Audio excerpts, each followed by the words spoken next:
Hey, what's going on? All right. We're just about ready here.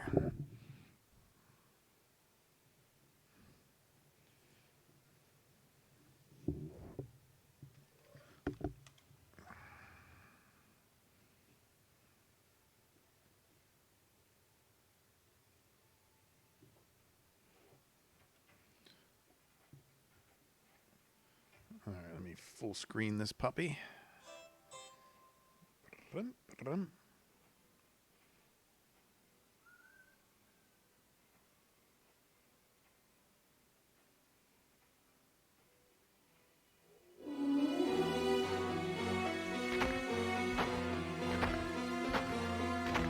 All right.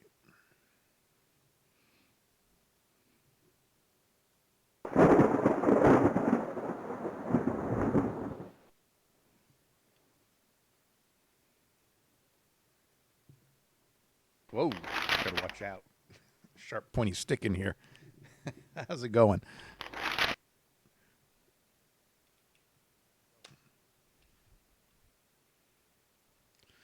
So let's go with Carnby because Carnby is my man. They're both intertwined into the story. When you choose her, she's going to visit her.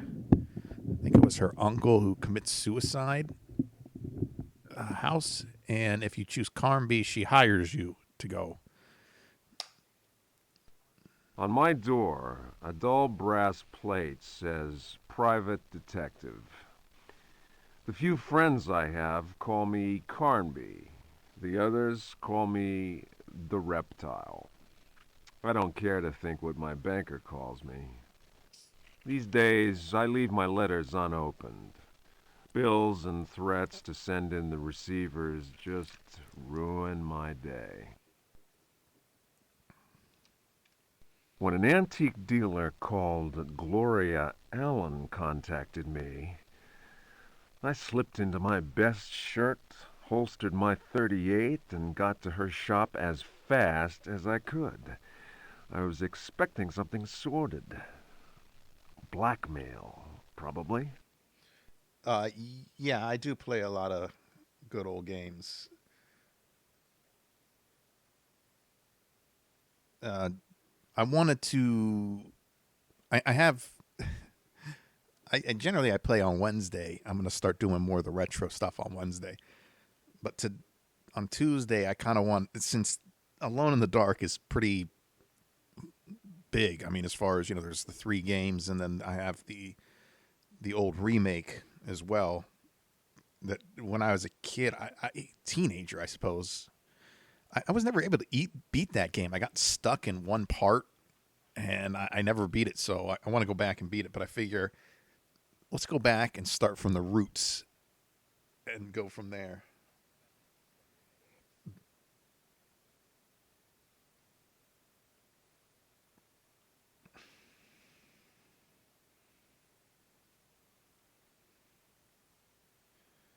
Make sure my main mic is functioning. Okay, yeah, looks like it should be good.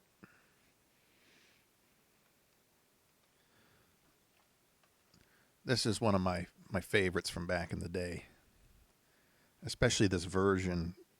I think the first version I played was on disc, and then of course the next version on CD had all the audio and the books and everything, and it was good. I like this one a lot.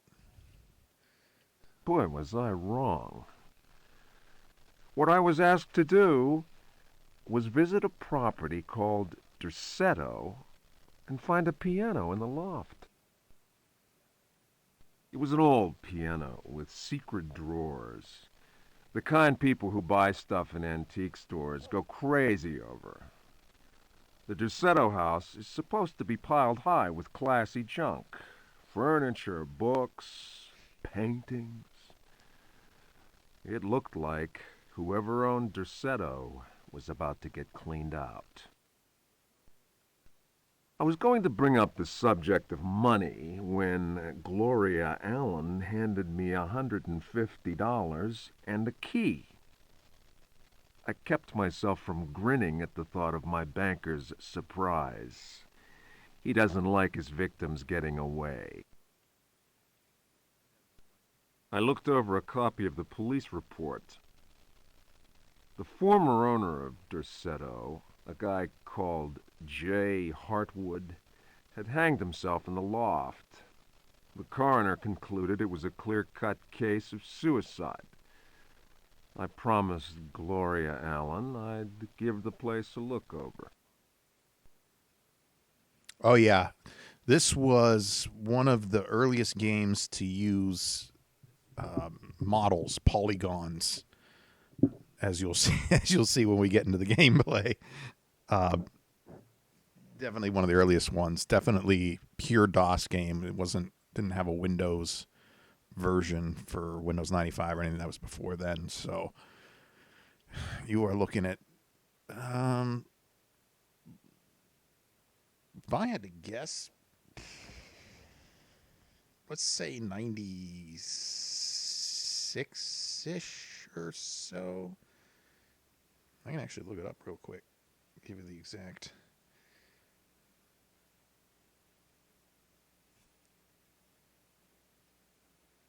Let's have a looky look. Alone. In case this question comes up again later, I should probably know the answer to it. Oh, wow. 1992, even earlier than I expected. Wow, that's really early.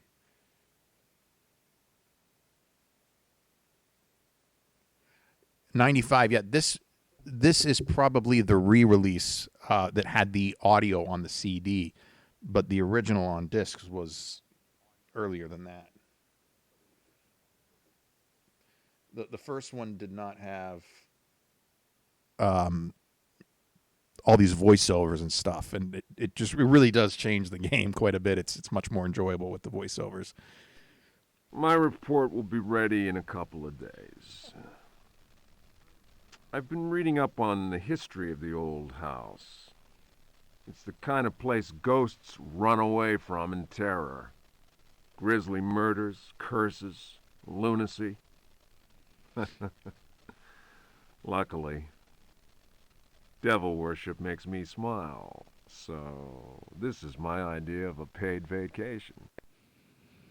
So this house that he's going to has quite a rich history. So I'm going to try to let all the books play out because it's the only way you're going to get the full story is by the notebooks and the different books you pull off the shelves and such. But the storyline's pretty good. I mean, I like it. There you go, 1992, right there at the bottom.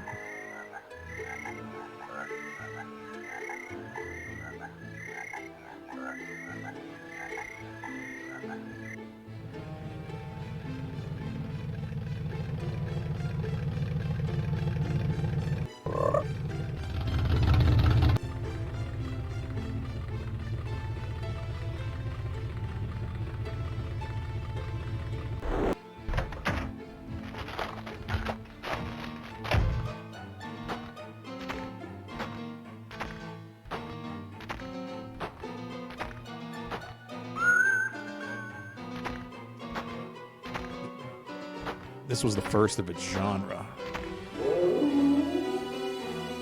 This would be what Resident Evil would use as a template.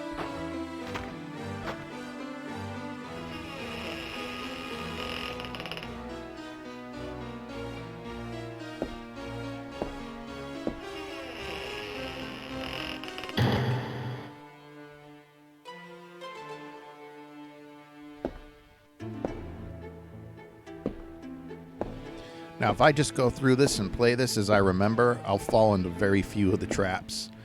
So I'm going to save often. I'm going to let myself wander into some of the traps so you can kind of get an idea of what you would be getting into if you were playing.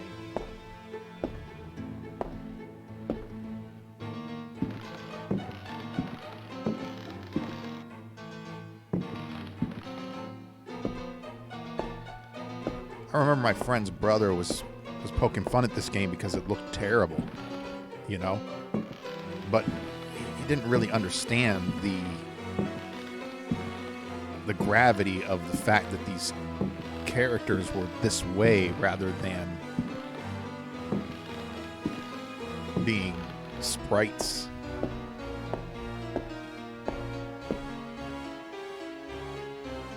They were real objects in a world. Alright, so like he said, he was supposed to come up here and look for a...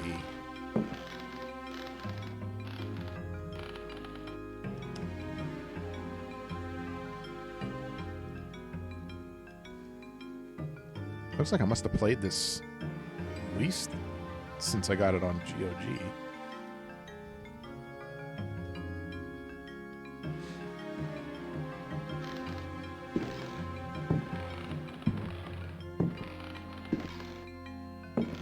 I mean, you had pushable objects and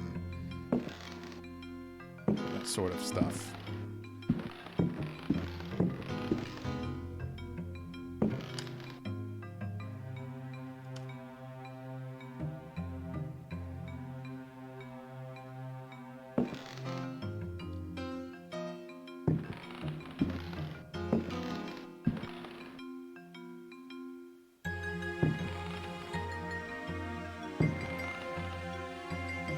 Strange, I thought there was something in this piano. There we go.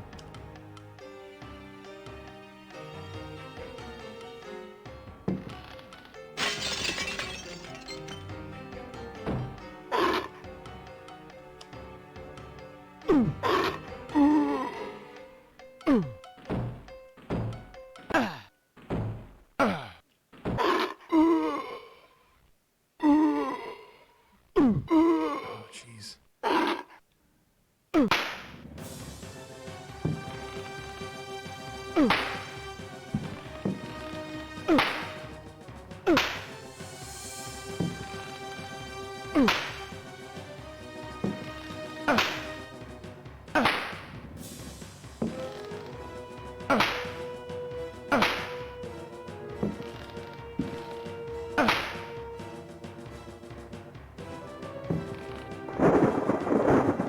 Yeah, get out of here.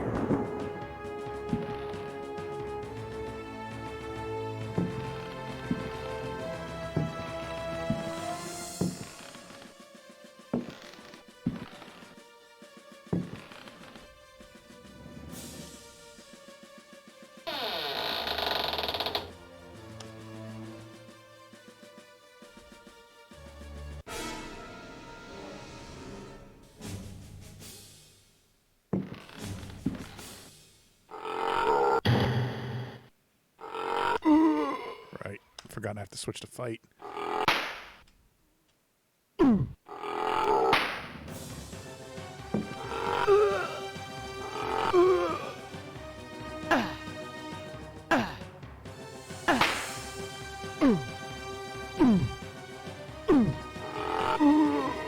His left punch and his right punch are different.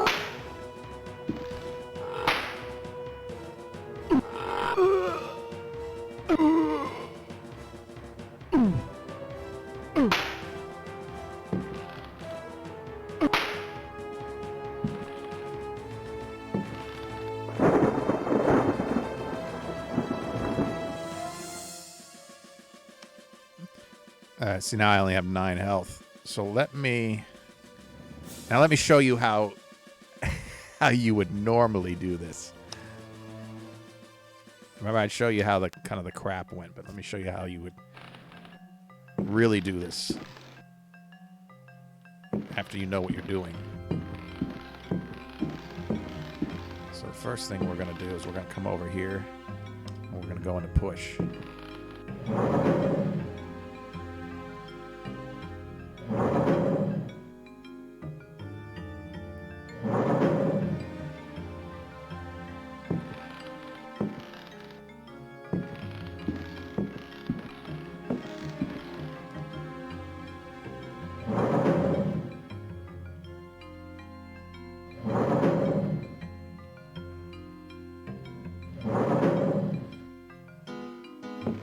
now we'll go into search. Uh-oh.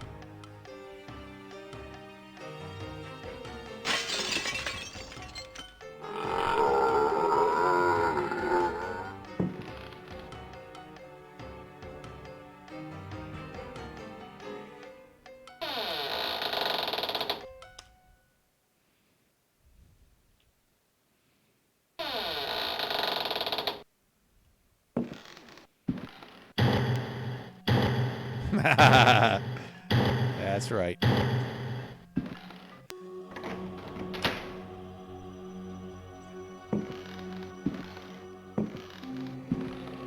And there you go. Just like that, they couldn't attack. Those are the kind of options this game gave to you.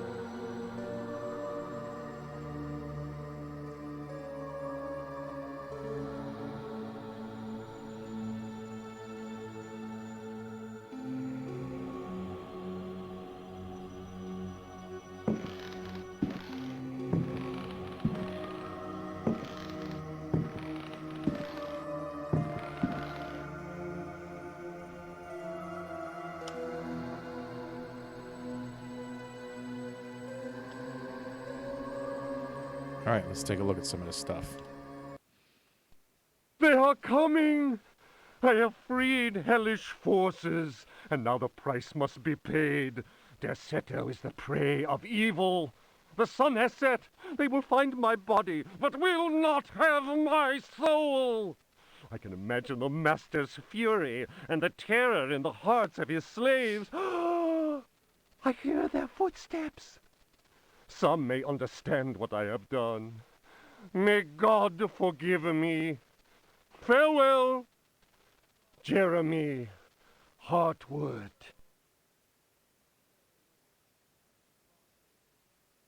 So there you have it. He commits suicide. And he seems to think that they're going to be angry at the fact that he committed suicide because they won't get his soul.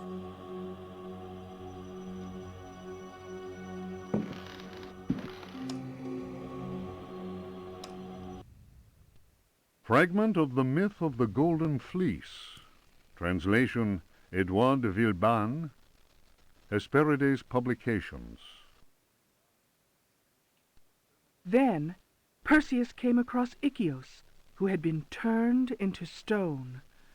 He spoke to his companions and said, "Beware of the Medusa. He who looks into their eyes is doomed to the same fate as that which befell poor Ichios, and will never more set eyes on Seriphos." "Must we go blindfolded?" asked Eumolpus. "Take up your bronze shields and polish them until they flash in the sun," answered Perseus. "Fill your hearts with courage. May Artemis guide us as though we were an arrow from her quiver." But Eumolpus was not satisfied. "Why do that, Perseus?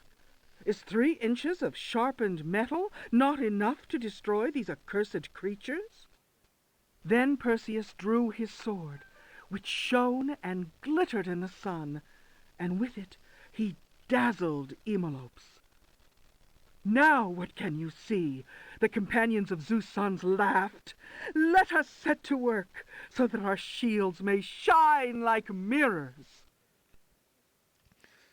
This book is not here for no reason. This book literally tells you how to solve the puzzle. So let's go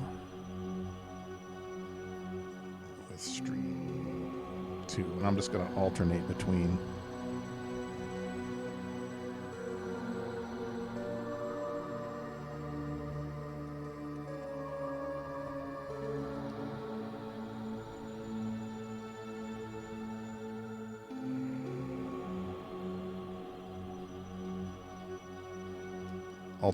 those two.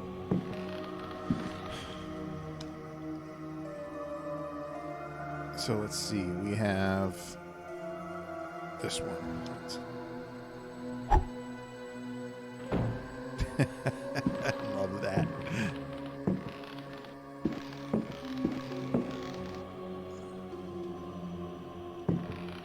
Do a final search around here, and I don't think there's anything else I need.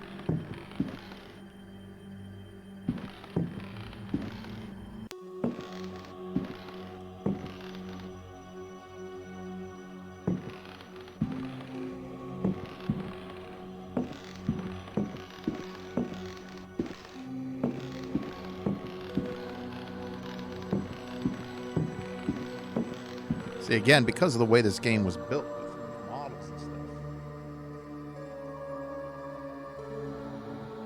Yeah, the original had music. I can't remember for sure if it was the quality was quite this good, but I think it was.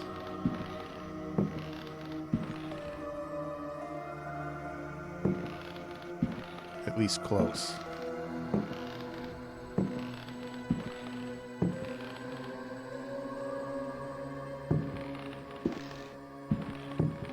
But hey, you know what? I could be remembering that wrong. It really has been so long, and this was my preferred method of play, so...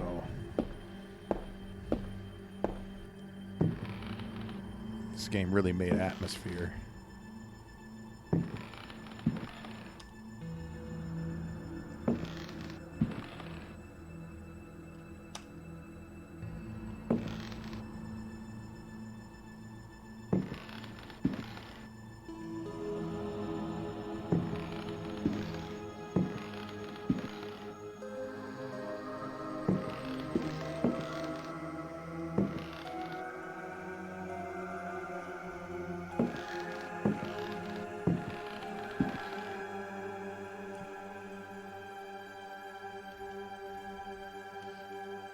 All right, let's see. Items, oil can.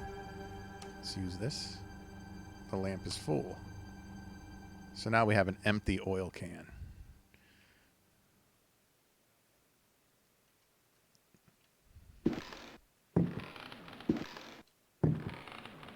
Because of all the player models stuff, I think I was saying, we're able to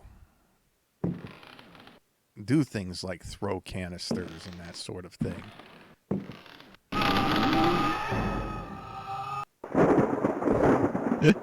And see, it's just like that. Game over.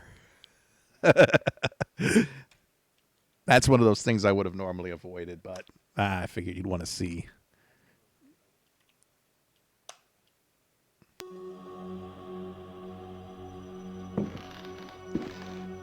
I won't do that for everything. I mean, sometimes there'll be just obvious deaths that I'm just going to avoid, but...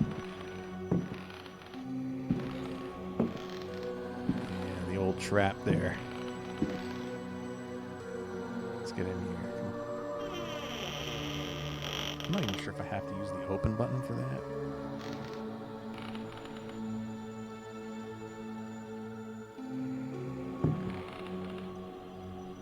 I thought I could close this door. Oh, maybe there's a close button. There is.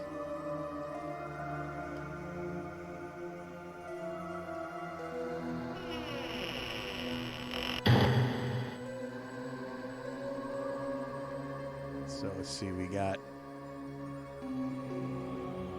a painting of someone in a hat and a cloak. And a painting of a woman holding a mirror.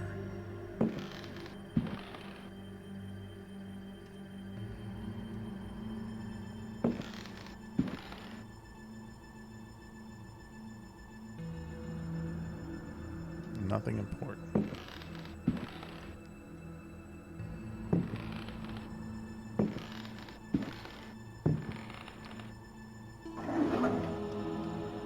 Got a key.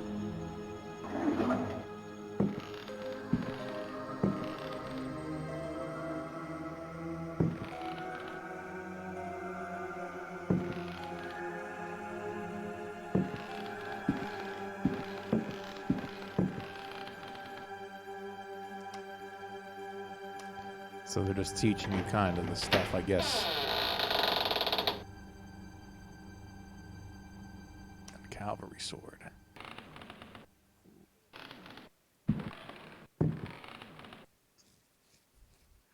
guess the painting could be of a Three Musketeers type person, even though it's a cavalry sword. Yo!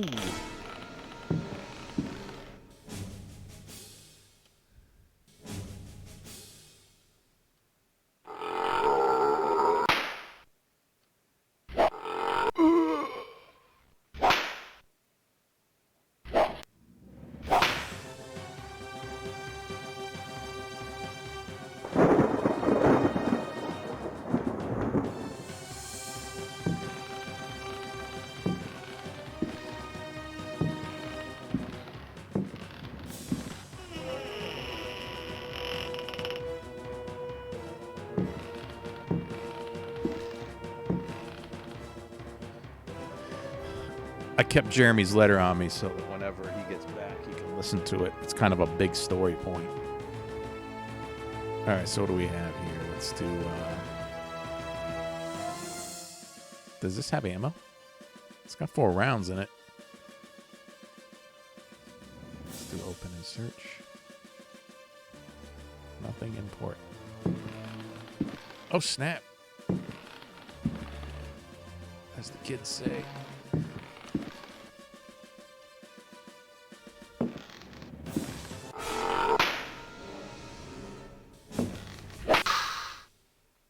That just broke.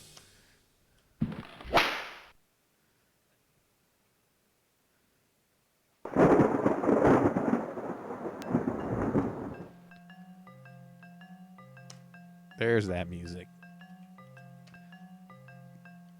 I love this music. It's nostalgic for me.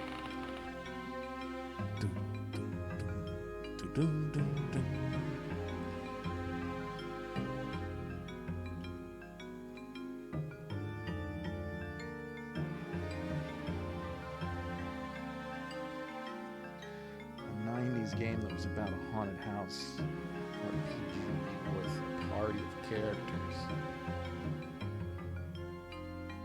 Oh man, are you thinking of the one by George Lucas? Man, I just played the sequel to that, Day of the Tentacle. If it's the one I'm thinking of. Oh, what the hell was the name of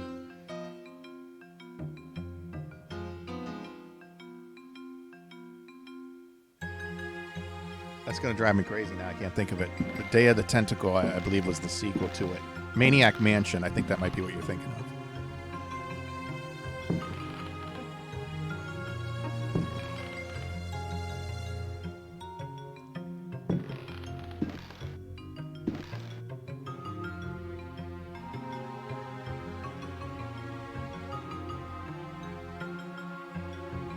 That one, the house wasn't so much haunted as it was wacky.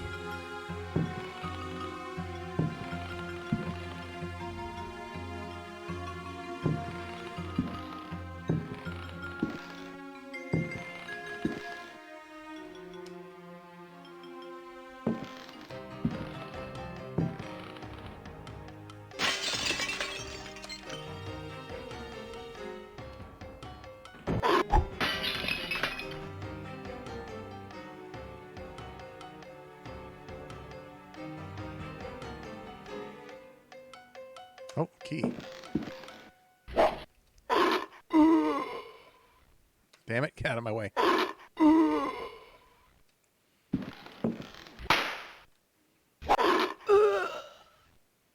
Leave it. Let's just go straight for this right now.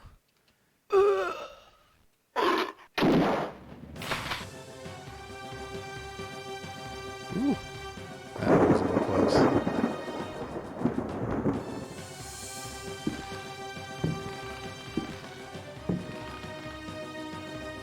Oh, you played Mansion? Okay, yeah, that was more of an adventure, right? Exactly.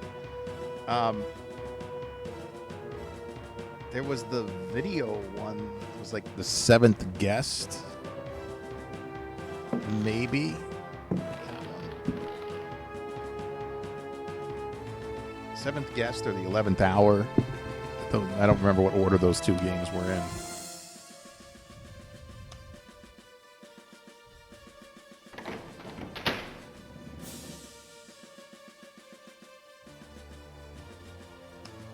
So what I got here are 2 mirrors. I'll leave the stupid thing.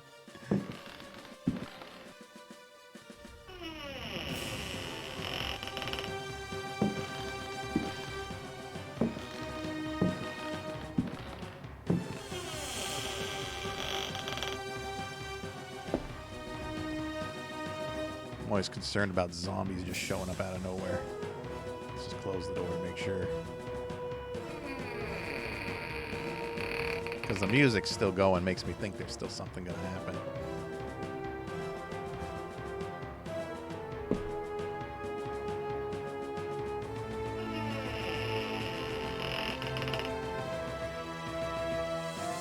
Don't go alone. I've never heard of that one.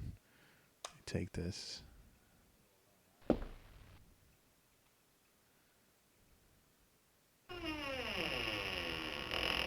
Nothing else in there. No water. Still no water.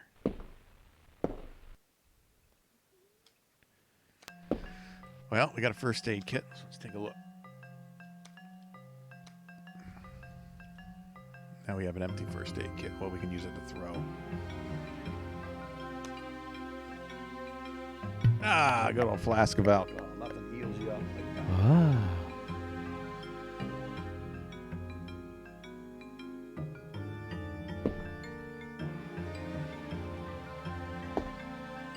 All right, let's.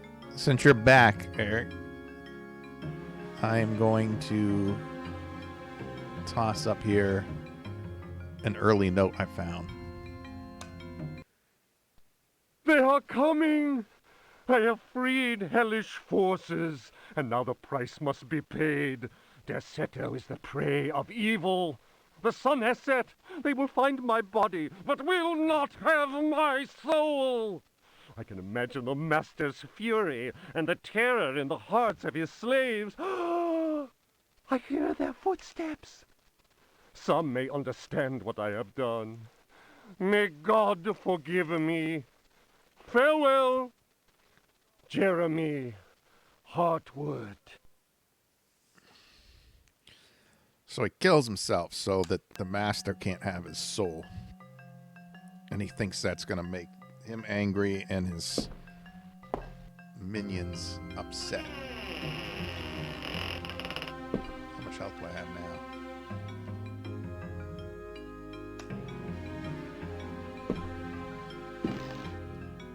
15. Okay.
So earlier there was the book about Medusas.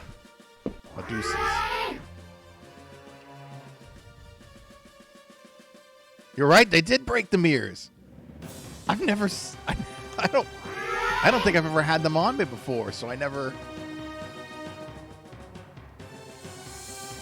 noticed that. The breaking sound I thought was just like a glitch or something, but wow. That is quite surprising.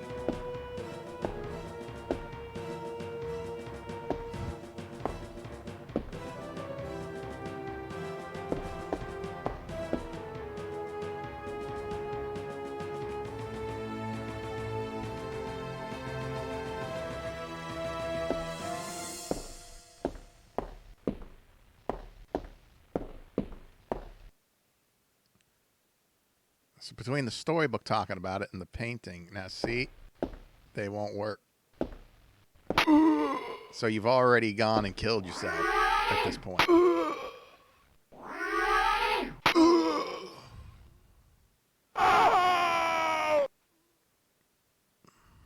Sounds like something from Mortal Kombat, right?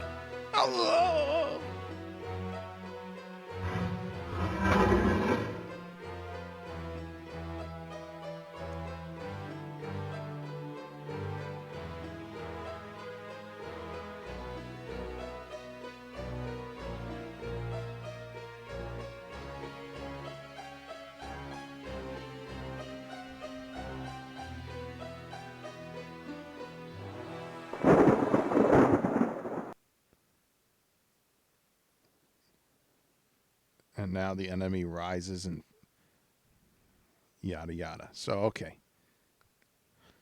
I just wanted you guys to see what those things did. I didn't realize they were going to break the mirror, which is cool. It's very cool.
Oh, you still got him in the box, huh?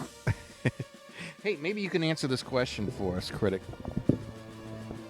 I don't remember if the disc version had this music, this quality of music, or if that was only on the later CD version with the voiceovers and stuff.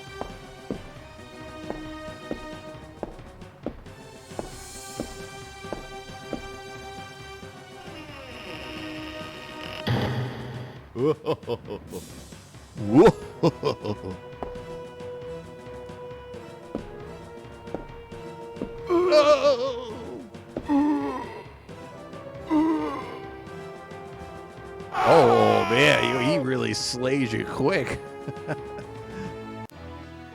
That suit of armor will follow you everywhere.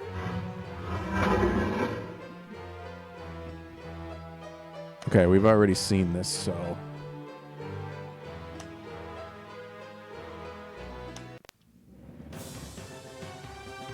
Told you I would show you some of the stuff that could get you killed that you may not realize.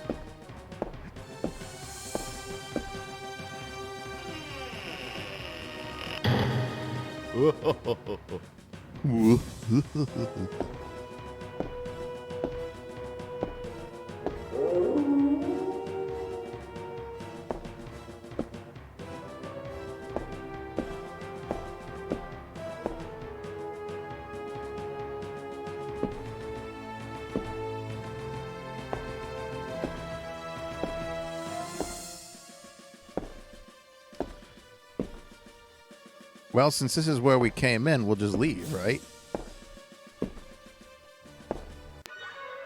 Door's locked, probably, right? Nah, it ain't locked. Oh, God, run! There's no running. You're dead. So there's no walking, like, right out the front door. I do like that they don't lock it. They just totally... just murder you for opening the door. I did not mean to go down there, so I figured while I did, I'd show you why you're not getting out.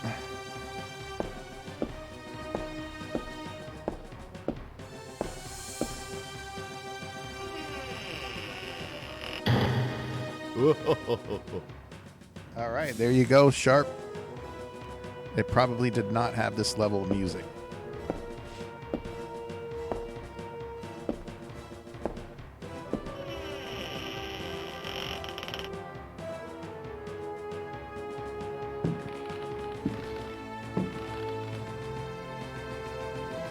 Somewhere there's a book that talks about this one here. Just don't bump into it and you're all good.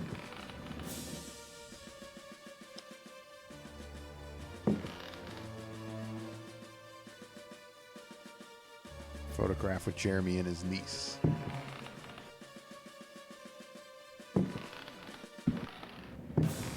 You bump into this thing, and it just follows you. Well, you know what? Let's just do it. Why not? Let me search this real quick.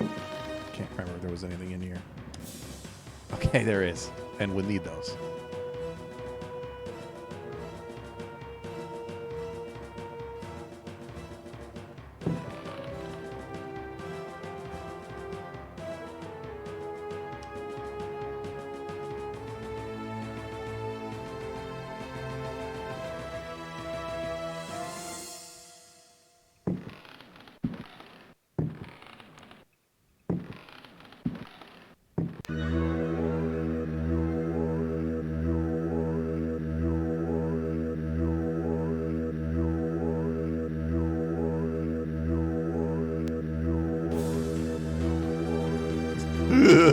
Run! Run, Carby!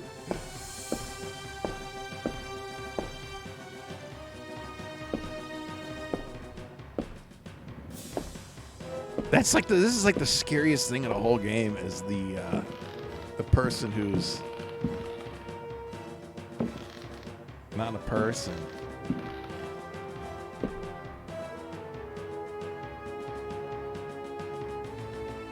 Show me what you got, yeah. Show me what you got.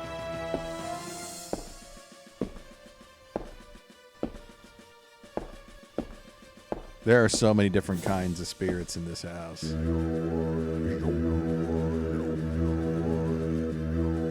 Oh, they got me.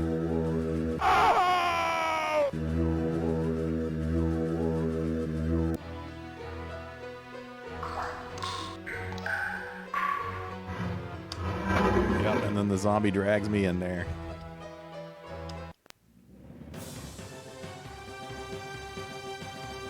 So we're just gonna avoid that crazy.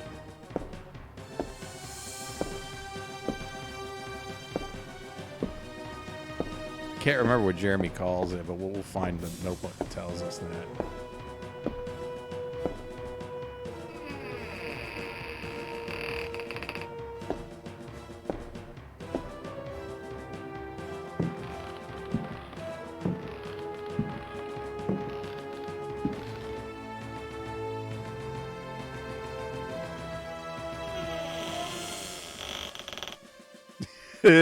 Nothing ominous.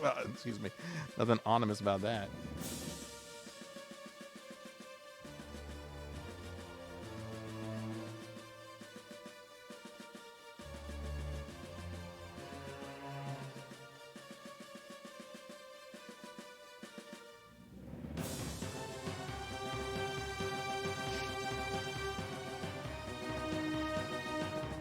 Yeah, it is. It is. And then you find out that the thing that was in the room when you die is actually there and something you need.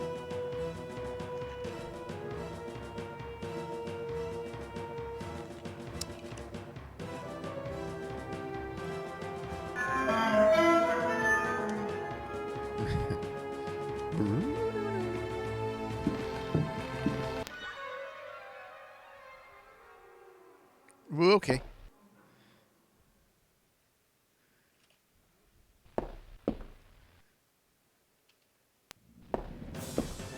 No.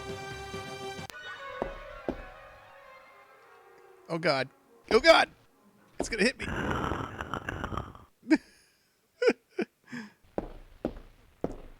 Jeez, no. What am I doing? Go that way. Carnby. Pick it up! Pick it up, Carnby!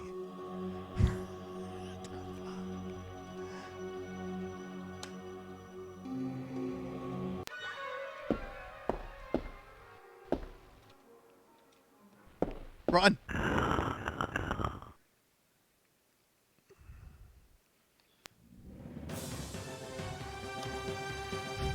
Nothing fun about that guy.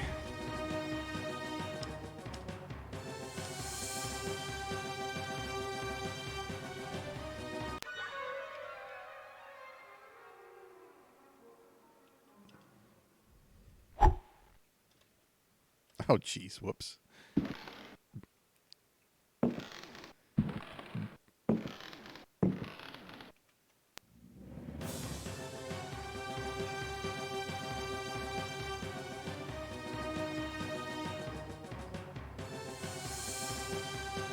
Can it be killed? All right. Well, let's put that to the test. I don't think I've ever killed that monster.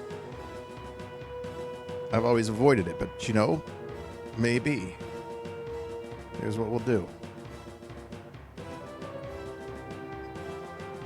We'll toss the save over here. It could kick it. If that doesn't work, we'll come back and we'll try shooting it.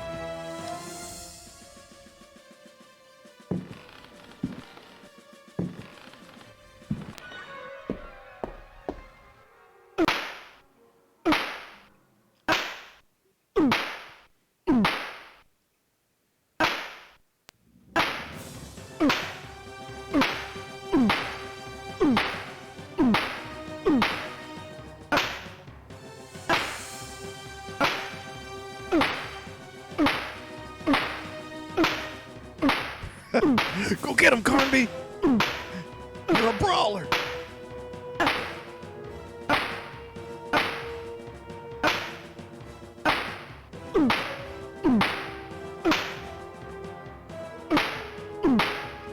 Okay.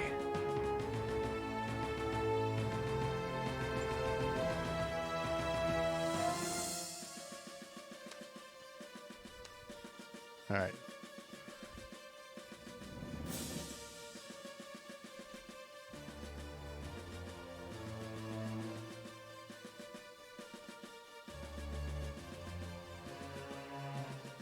Fire.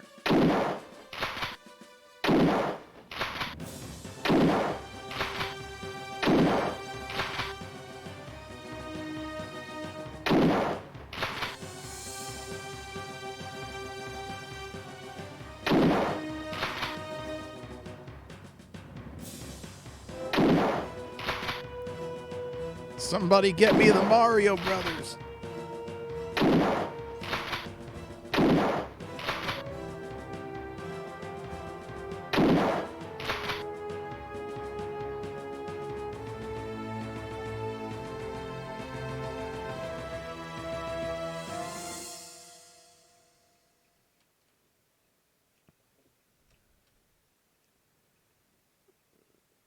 I think it's safe to say that there's not going to be any killing that thing.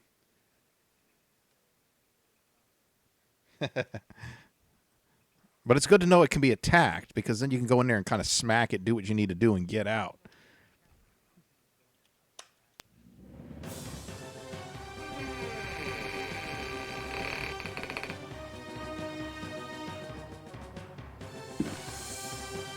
What do you say about it? This room is in the dark. It's an interesting way to put it.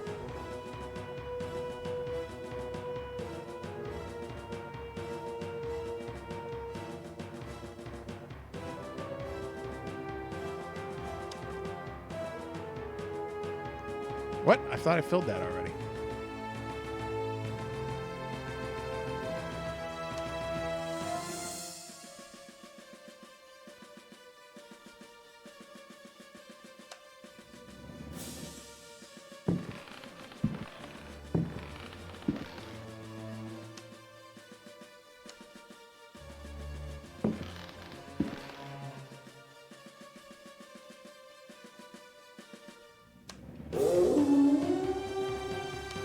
All right. It does not make me want to stay in the dark. Let's see.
This game was so mean.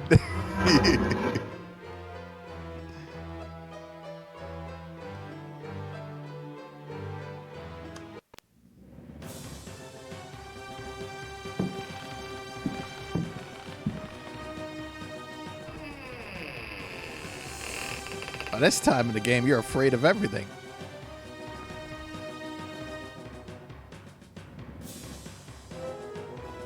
Oh no. Oh no.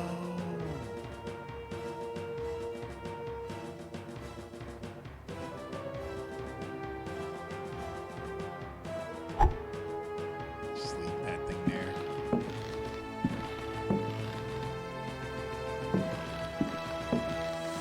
I forgot.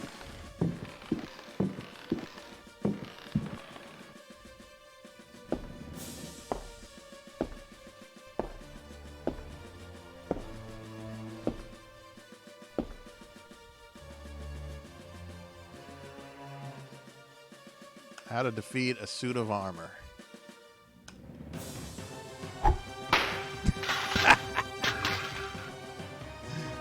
Take that.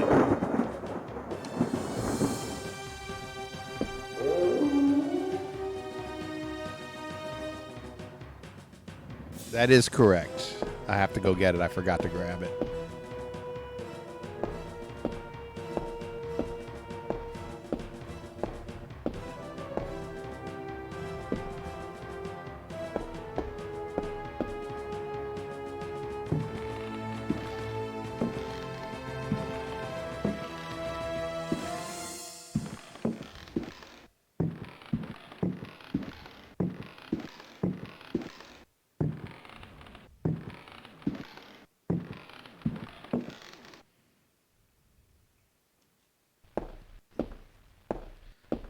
Just hit him with a statue.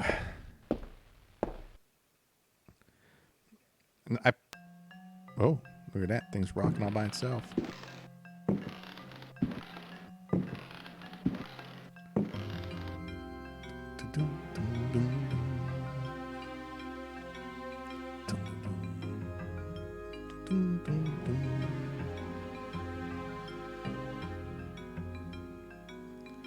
What did I want to do? I just wanted to come up here and open search.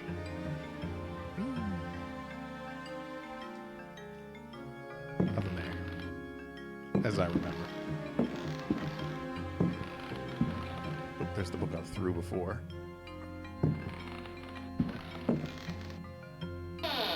Yeah, I moved it in front of the window, but I totally forgot to get it out.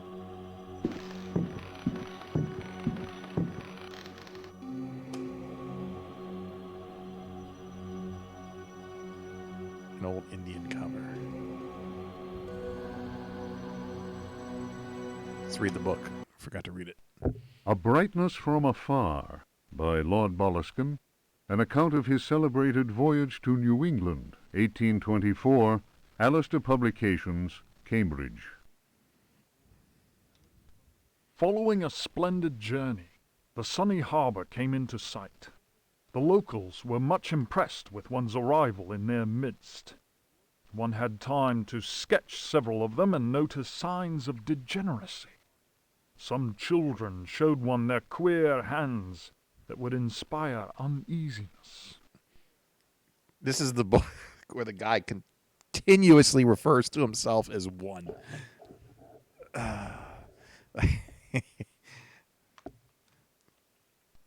Upon the promise of a few coins, a child is undertaken to reveal to one a most prodigious phenomenon of a natural order. One admits to being skeptical as to the prodigiousness of the marvel, whatever it may be. Indeed, one suspects it to be little more than an evening stroll to some charming wooden hut situated in the forest hereabouts.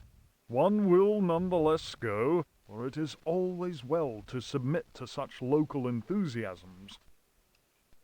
One admits to being somewhat flabbergasted. The Milky Way shone like the fires of the apocalypse from the inky celestial vault. Certain distant stars, normally invisible to the naked eye, were clearly visible, glittering indeed with a strange intensity. The heavy clouds that had settled above the village had no hold over that place. It would be pointless to offer here the names of the constellations one perceived in utter clarity. Apart from the interminable length of such a list, one might conceivably risk being charged with exaggeration. Oh, you didn't? Oh, they do a pretty good job with the books in here because they got all kinds of different voice actors and stuff. It's good. The cross cast its shadow on the ground. The sea in the distance was dead calm. Tonight, one will return to that spot and draw those stars. Tomorrow night, one will at last see Halley's Comet in all its brilliance. The youngster will carry torches, despite one's developed sense of direction. Honed by years of travel, one feels incapable of finding one's way through the dark forest unaided. The drawings will, one is convinced, set light to the souls of men. Such a moon! One lost count of the craters, so sharply was their definition. Loath as one is to seem excessive in one's appraisal, one cannot but feel that the forest clearing is indeed a place outside the common laws of time and space.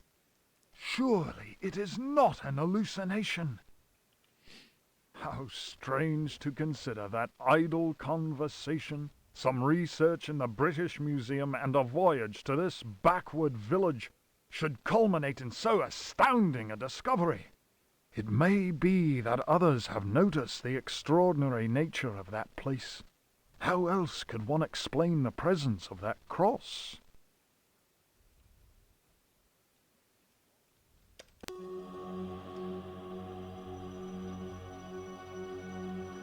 Now, I think that, if I remember correctly, this is the location he was talking about. I think.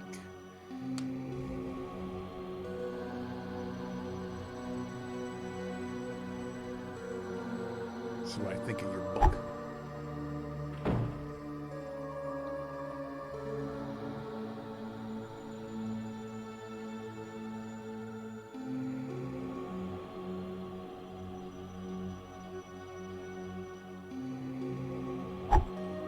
Nobody needs an empty one.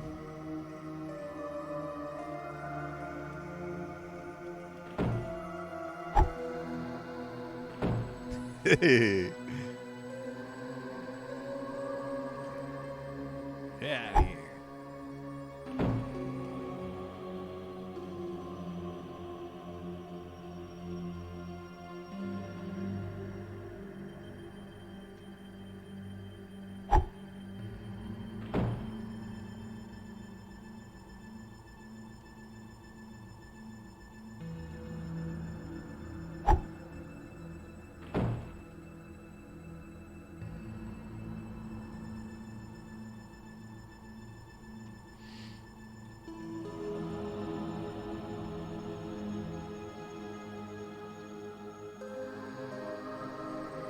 Yeah, I had to read them the first time too, and I ended up skipping through a lot of them.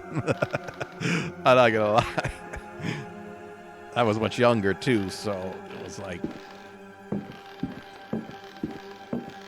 it's far more entertaining when you're listening to them because they're so well voice acted. I mean, even they're not well voice acted, they're perfectly voice acted for this game, I guess I should say.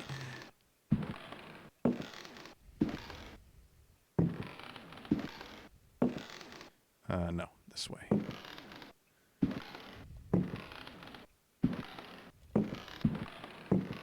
Do a lot of running into walls in this game.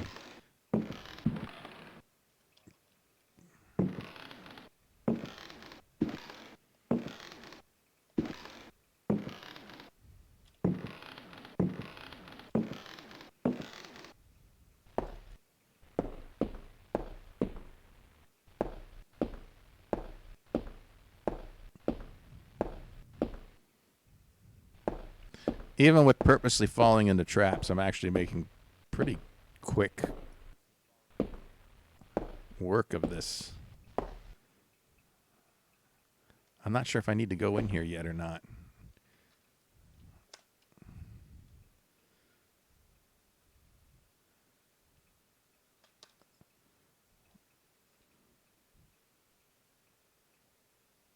Oh, I do need to go in there, don't I? Because there's something I need.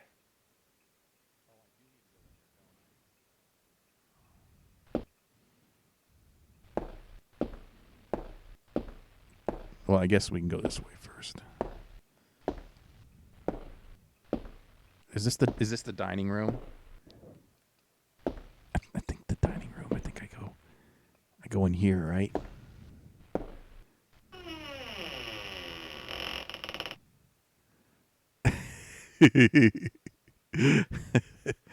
I'll just mosey back out of there for now.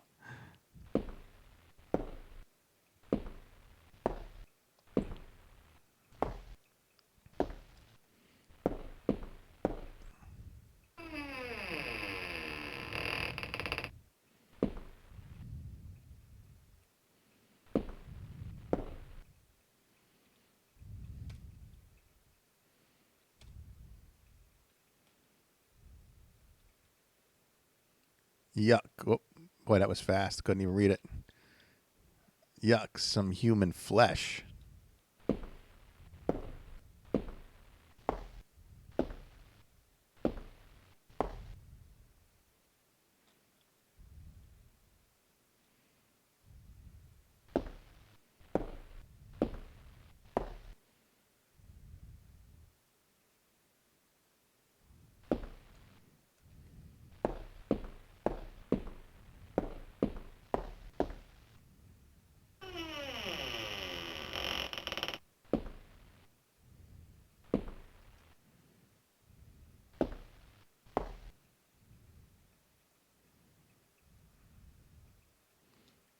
Oh, I can't carry anything else. Great.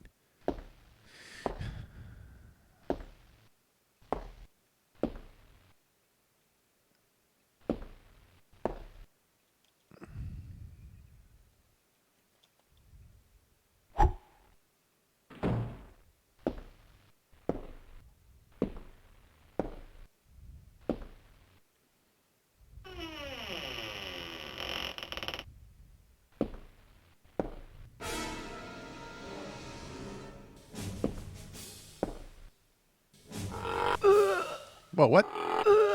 Wait, what? Oh, hang on a second now.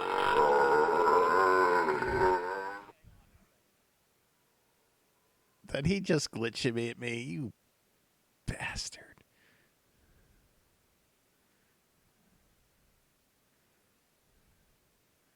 I need this. Come on, hit him. Ah, that was cheesy.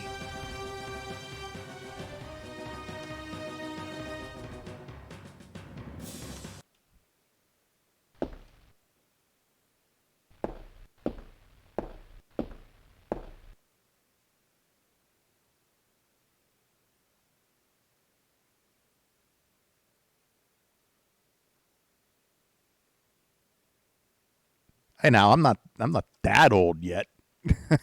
I mean, my bladder still works.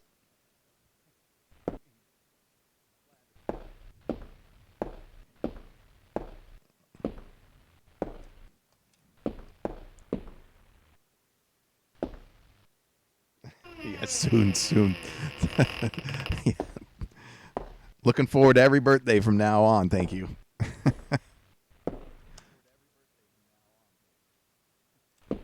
All right, I don't need those damn knives. Let's just avoid that. That guy hit me through the wall to start that whole thing off, and there's nothing I could do. I'm not going to let it happen this time.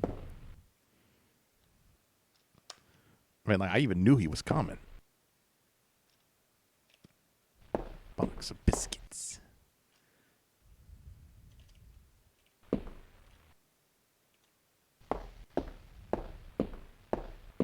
That's right. Run into that wall. Oh, shit. That's not what I...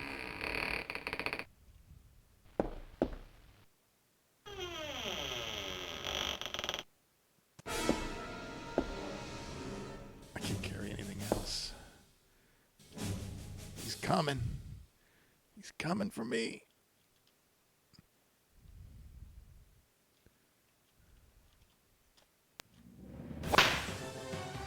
That's right. Ah. Ah.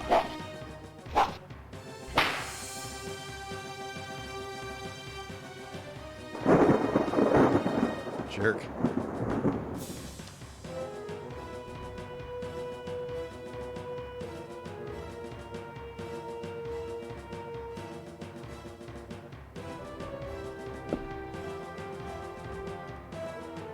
All right, I can't find it. I get it. I can't carry it.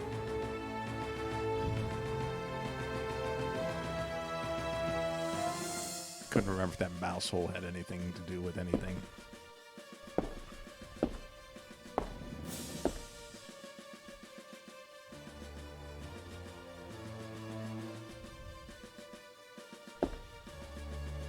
Let's save this here.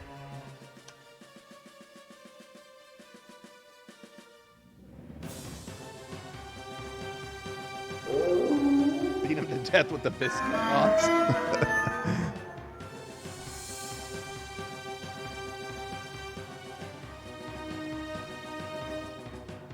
Actually, I probably should eat the biscuits. I am a little low on health. I'll wait. Because, you know.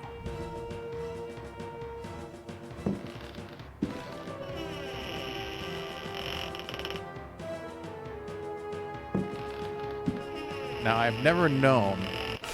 Oh, wait. Hold on. If this is supposed to work or not.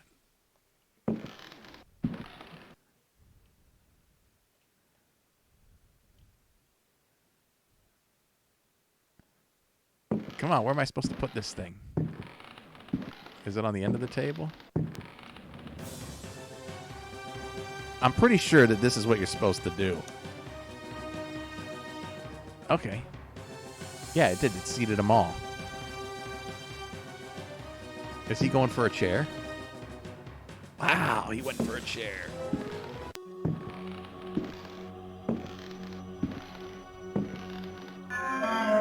So that was what that was for all this time. I never, when I ran in the room, I was rushed and stressed. It just now dawned on me, it said there was no room, so I figured I had to find the right place to put it.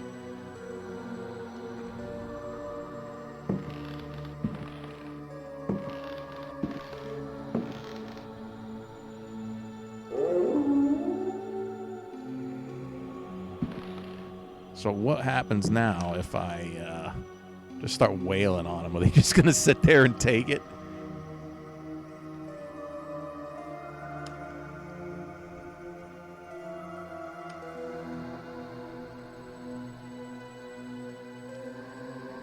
Here.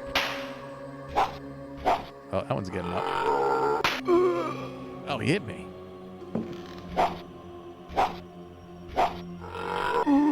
Hey. Overhead chop.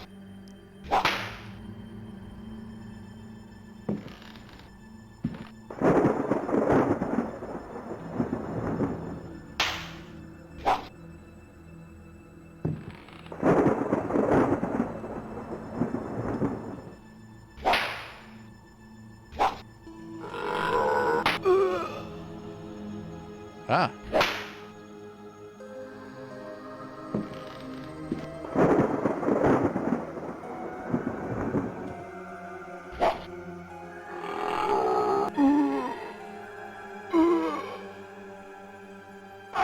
All right, so that is not the recommended course of action. -1. Ouch. Hey, what if I use the biscuit now? Could I use the biscuit now? Probably if you're -1, they won't let you use it, huh? Oh, I feel better. I'm glad I'm feeling better.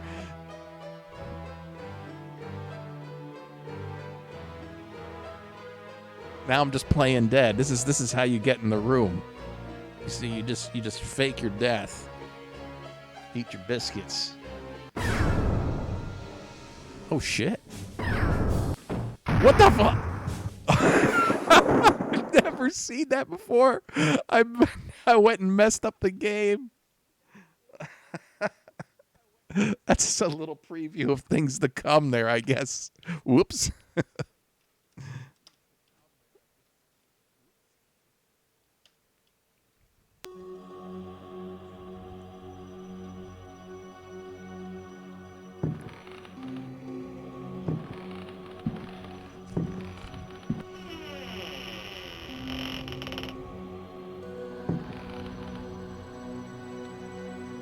We got a lighter.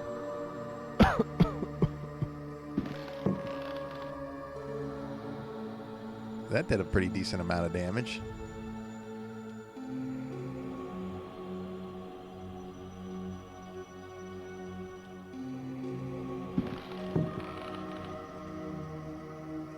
That damn cigar.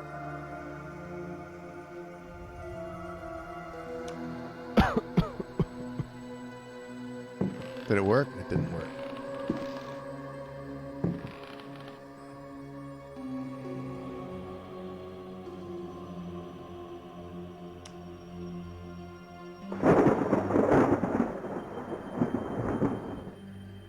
Worked that time.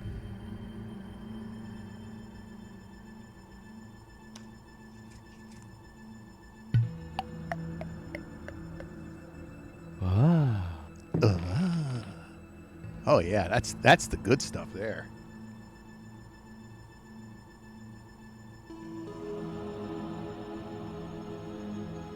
No, I didn't search it because I was out of room for stuff. I will. Let's see. Let me just throw that right at my own feet. Nice throw, Carnby. Is this one locked? Yeah. Let me go back there and check now that I've got some stuff out. I have to go get that can. I found a record.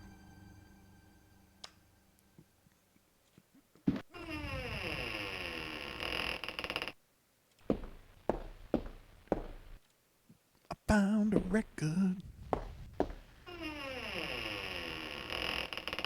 I presume you're all still enjoying your meals. Great.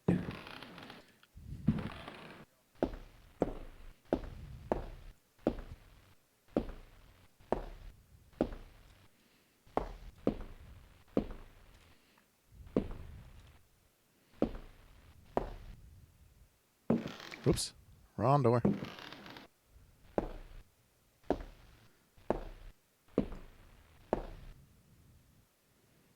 First things first.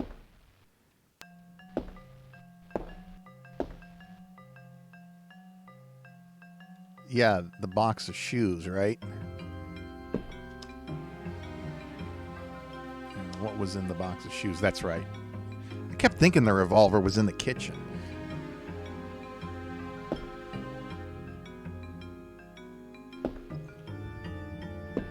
I would have totally forgot about that.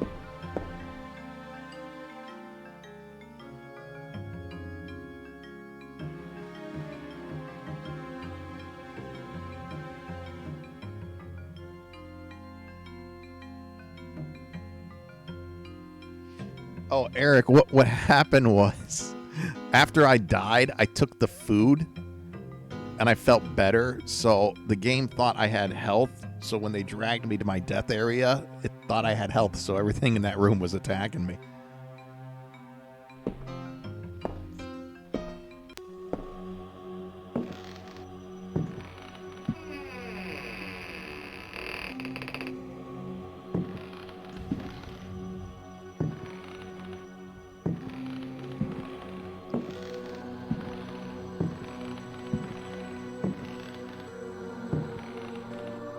That's very cool. I had to kill those guys one at a time by kiting them out before.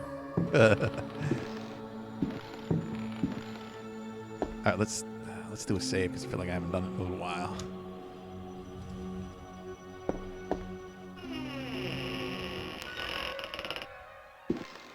Oh, this guy. Right.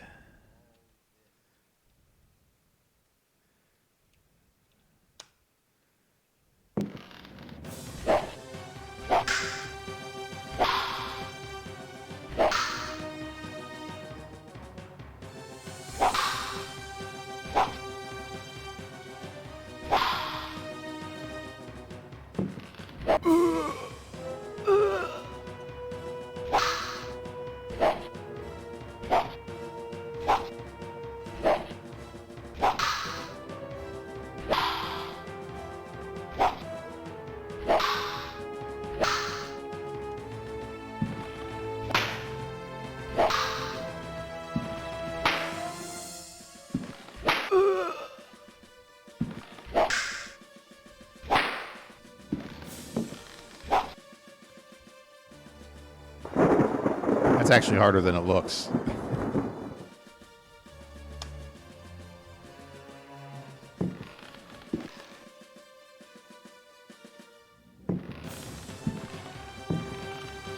It's locked!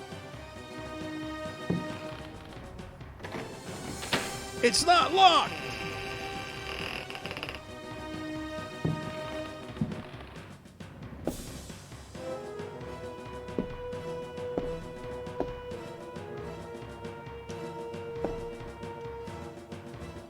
Now, this is not the correct one, as I recall. But I'm not so sure this is the correct one either. Let's find out. I think we set this guy right. Oh, actually, I'm saving after fighting the captain.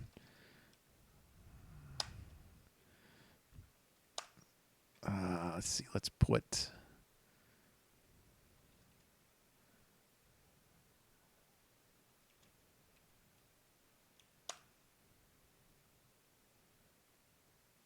I thought for sure it puts it up there on that shelf. Am I wrong?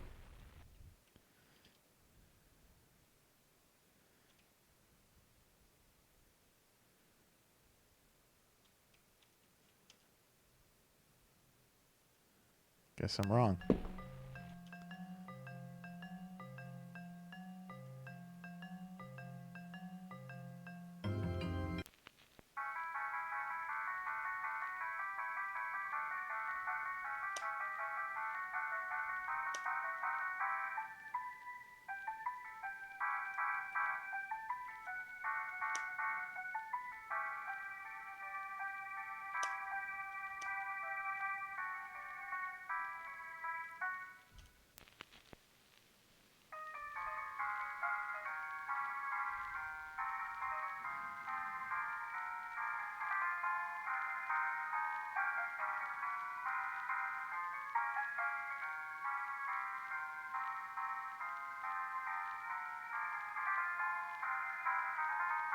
Yeah, I know. It's amazing the things that you do remember now.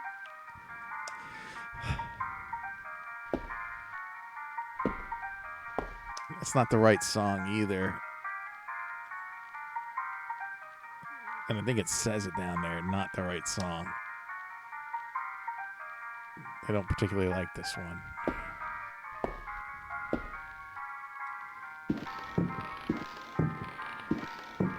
Oh, there's the book.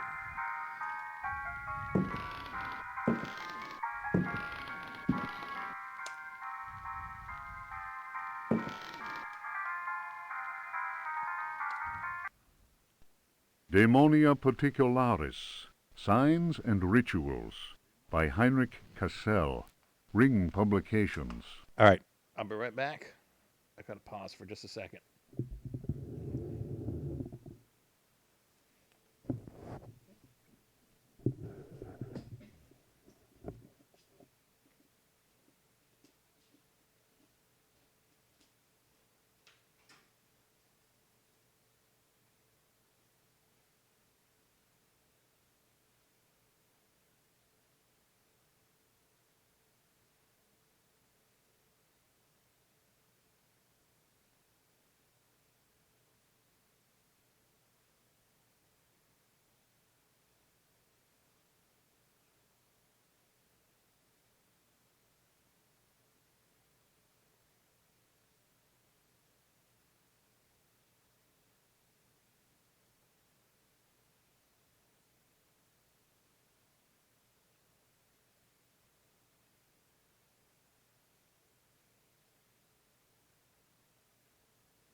All right. I'm not sure if I can get that yet.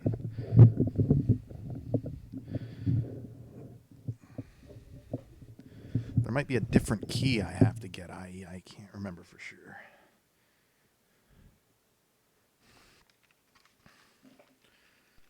The ritual of invocation demands that the officiant be pure. We have already described the complex operations to be followed in order to call those that sleep in superior dimensions. We shall, for the present, limit ourselves to the sign of mutual recognition used amongst their number by adepts of the cult of the Old Ones.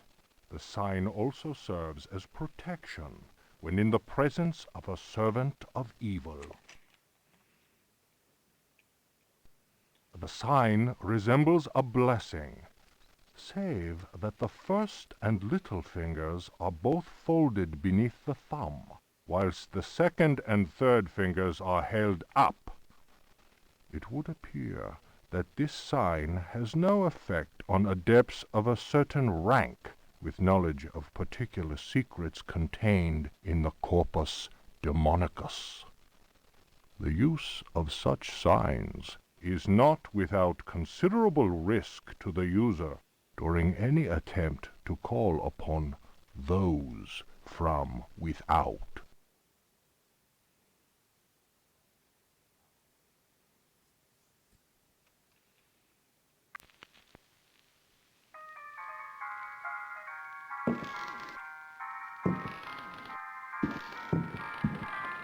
Guess I should search this room one more time. Make sure I didn't miss something.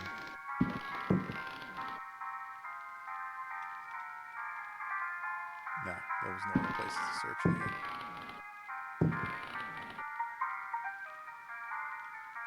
Oh, there's a book though.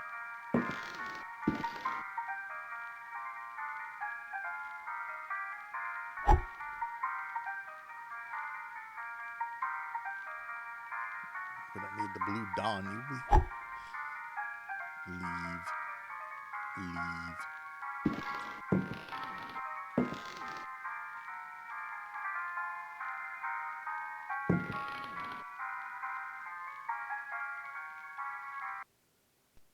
Memories by Alistair Boleskine. Printed in London, A. Machin, editor, 1833. Ooh, that's old. It was during a conversation with G that one first heard of the New England fishing village of Eye. The area was apparently the ideal place from which to witness unusual phenomena in space. The quality of the air, along with the conjunction of several favorable factors, made one impatient to get started. Having gleaned what information one could from the British Museum, one set off with all haste.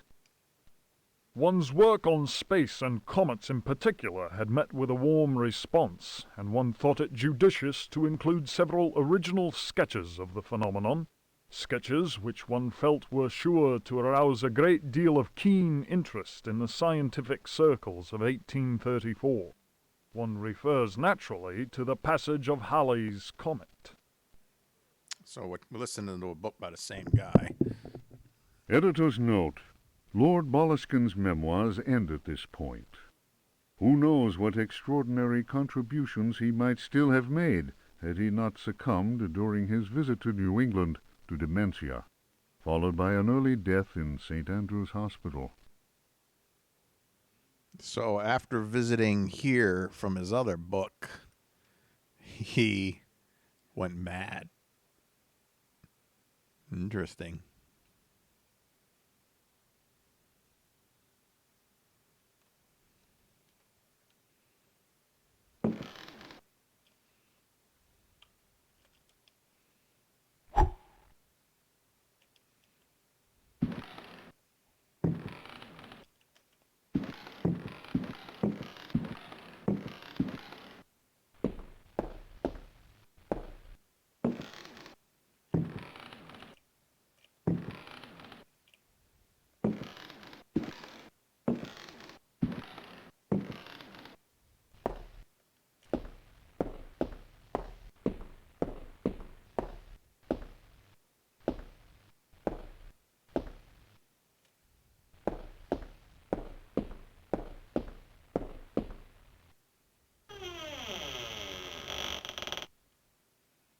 Ah, yes. Oh, how I hate this one.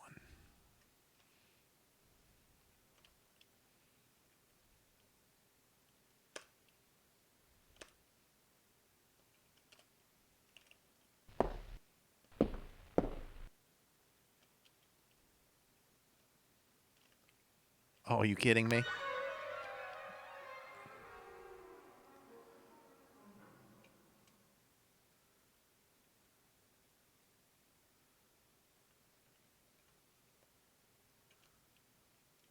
Come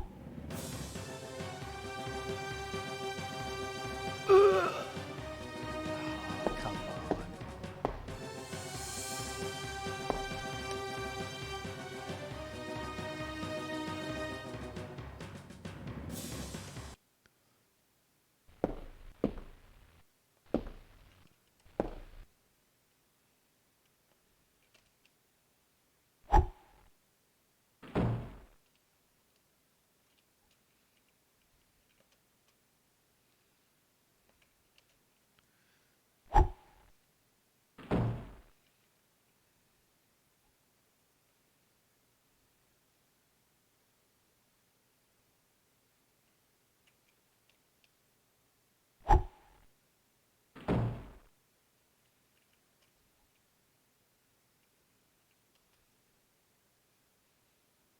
I don't think the poker has any use.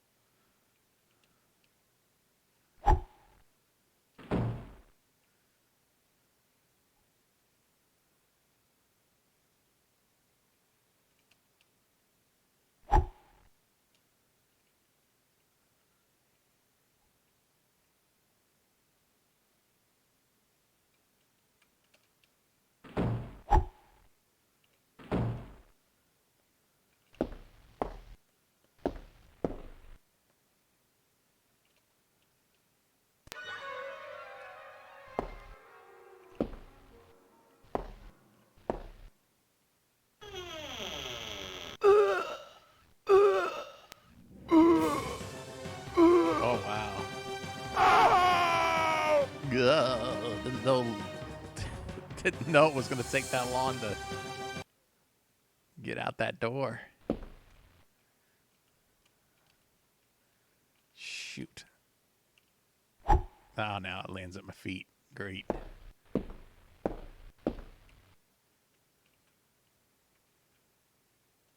Can I use that on this door? Just to get it open?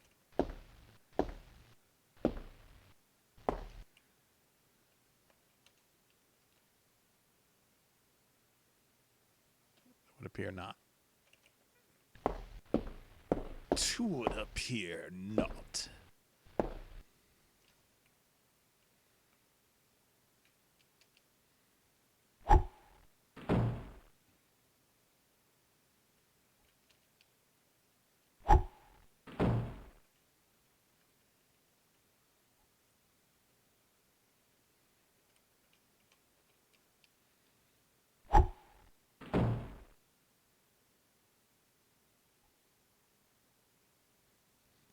Yeah, I know. I thought about that too. I didn't think it was going to be a problem this much. That's why I kept it on me.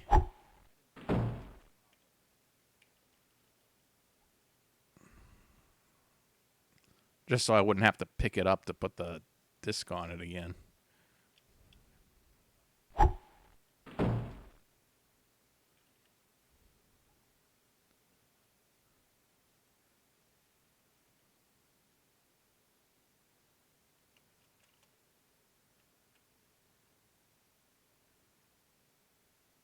That should take care of everything.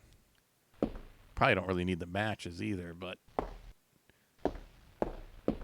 Oh, let's save it real quick. Because I don't think anything happens until you start searching.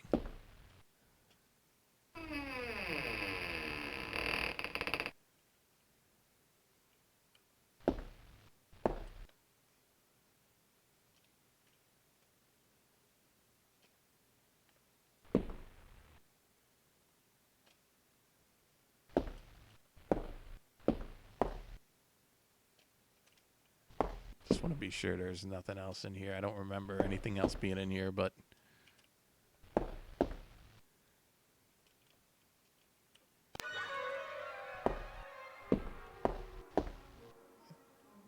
So long, losers.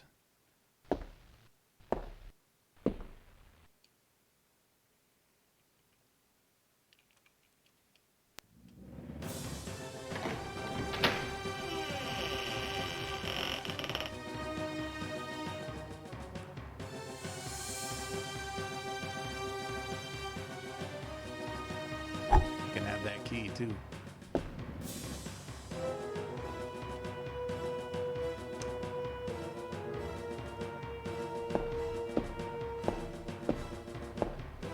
I'm wondering, should I even come down here yet?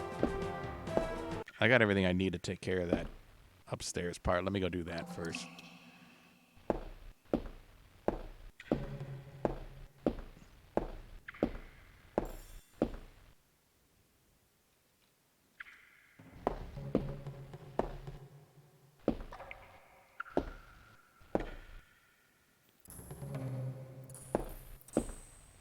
That will allow me to get rid of the cover, the bow, and the arrows. No, no, no, no, no, no, no, Carnby, no, turn around.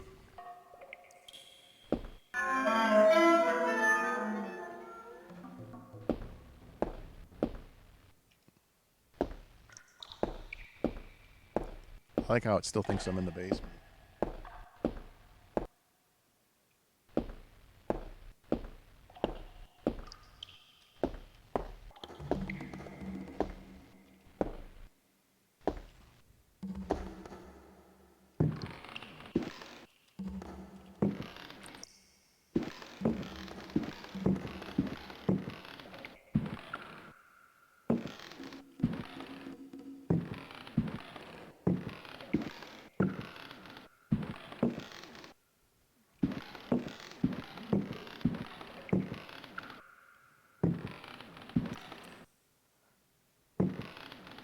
Hi. Yeah.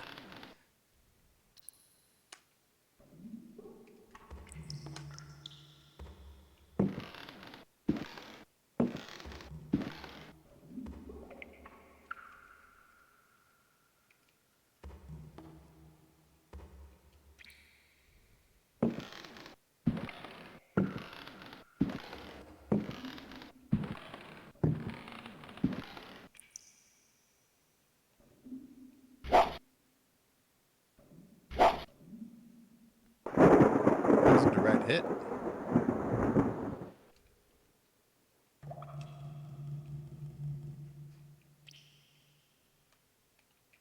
I usually have to do that several times before I end up.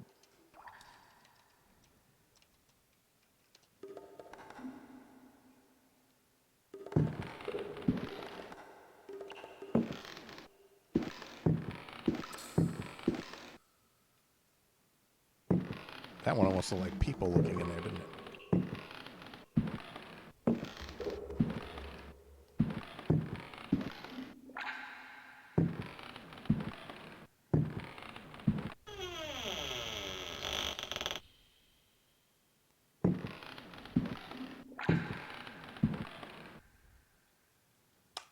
Yeah, we'll need that.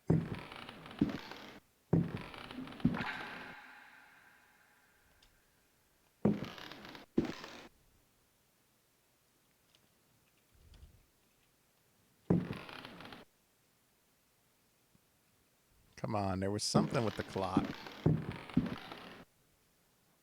It was something.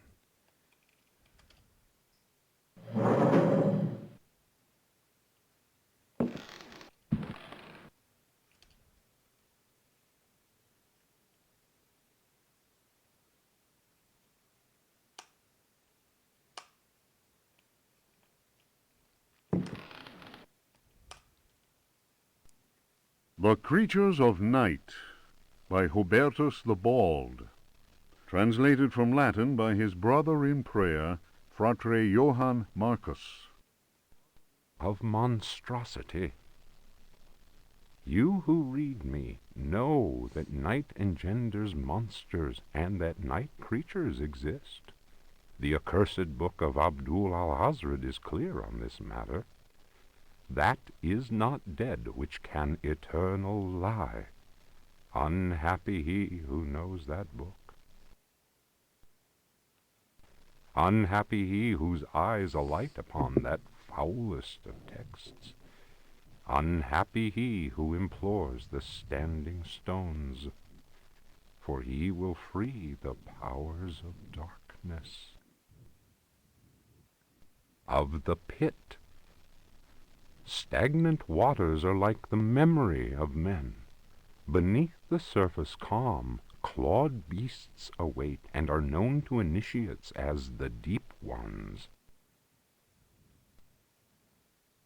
Awaiting his prey, the Deep One seizes him and drags him down to the abyss, where Dagon, the cruel god, swims and reveres him whose name may not be pronounced. Of libraries.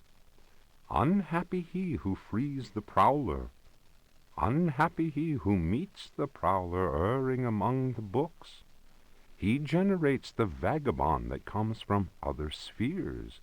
He believes the vagabond does not exist.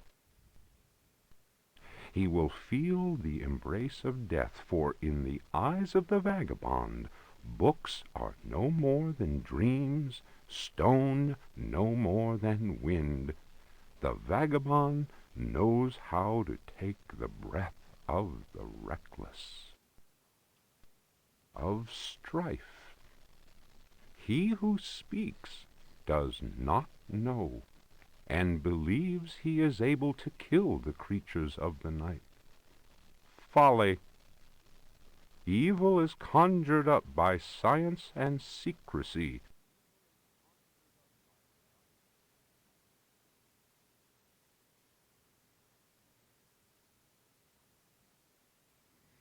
What happened?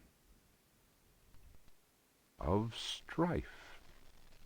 He who speaks does not know, and believes he is able to kill the creatures of the night.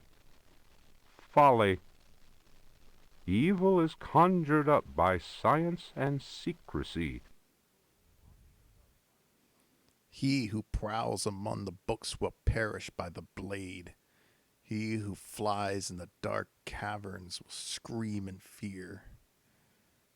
He who swims in the depths will evaporate. But he who believes... He who prowls among books will perish by the there he blade. goes. He who flies in the dark caverns will scream in fear. He who swims in the depths will evaporate. But he who believes he knows, knows nothing. He who knows says nothing. Of death. There are domains more terrible than death. That is not dead which can eternal lie. Each creature is conjured up and is not dead, but returns to the origins. A monster, a science. Steel kills the vagabond who never dies. Translator's note. Here ends the manuscript of Hubertus, who died in the library of the convent of Teruel in the year of our Lord 1666. Requiescat in pace.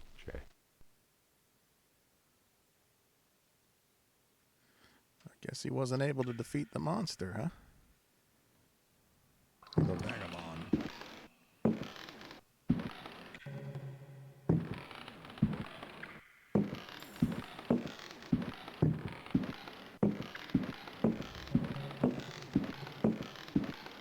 All right, let's see. Let me save it.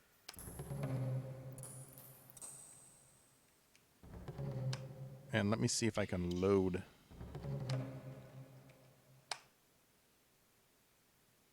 the music sound back.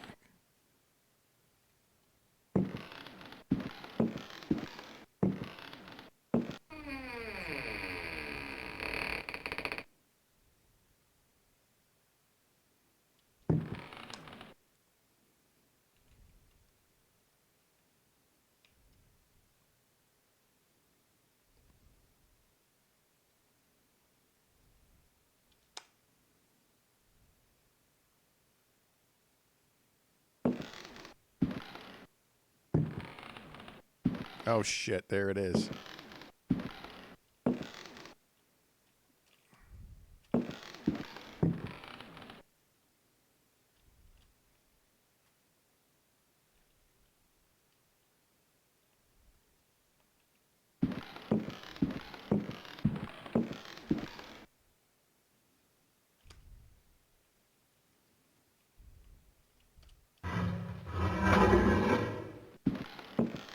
run.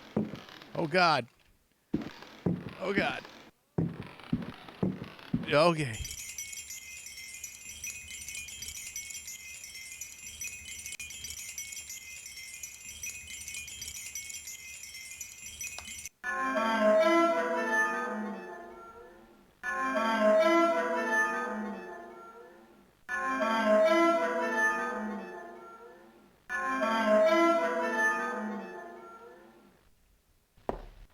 Sounds like a lot of things got angry. I picked that up. Take. Leave. Take. Take. Take. Take. Take. Jeez. Leave that.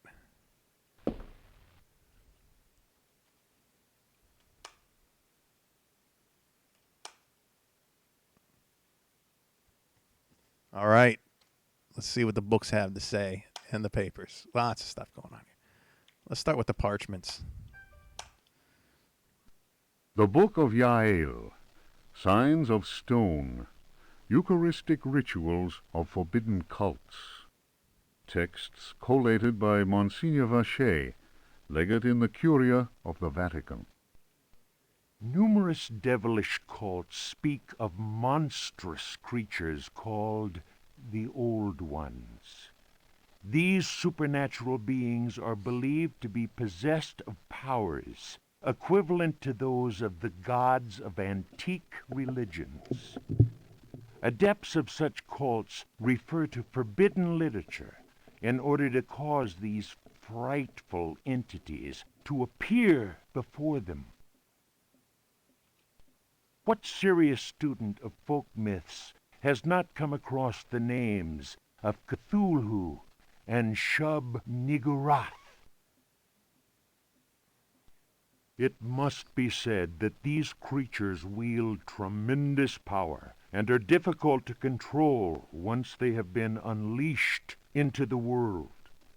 Those who serve He who goes in shadows protect themselves with signs of stone, carved into the walls of houses or engraved on various objects. For those misguided servants of evil, the best protection appears to be that afforded by the sign of the most ancient gods, engraved in Manar stone, a heavy material said to be disagreeable to the touch. The sinful practices of those who fall into such errors can only lead to the darkest of despair, and are a mortal danger to the soul. Such monsters as those invoked by these foolhardy individuals are engendered when reason drops its guard. Man is easily tempted into perversion. It is why we must forever remain alert and renounce Satan with each breath we take. His ways are infinite in number.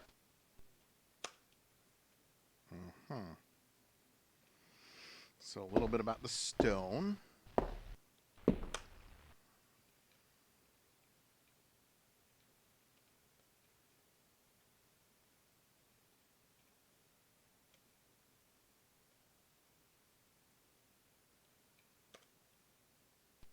The Sacrificial Dagger, Otto Stern, Lumina Books. Ah, this one's important. The importance placed on ritual sacrifice is constant in religious cult practice. Propitiating the gods is a theme common to many religions. The Old Testament affords many examples.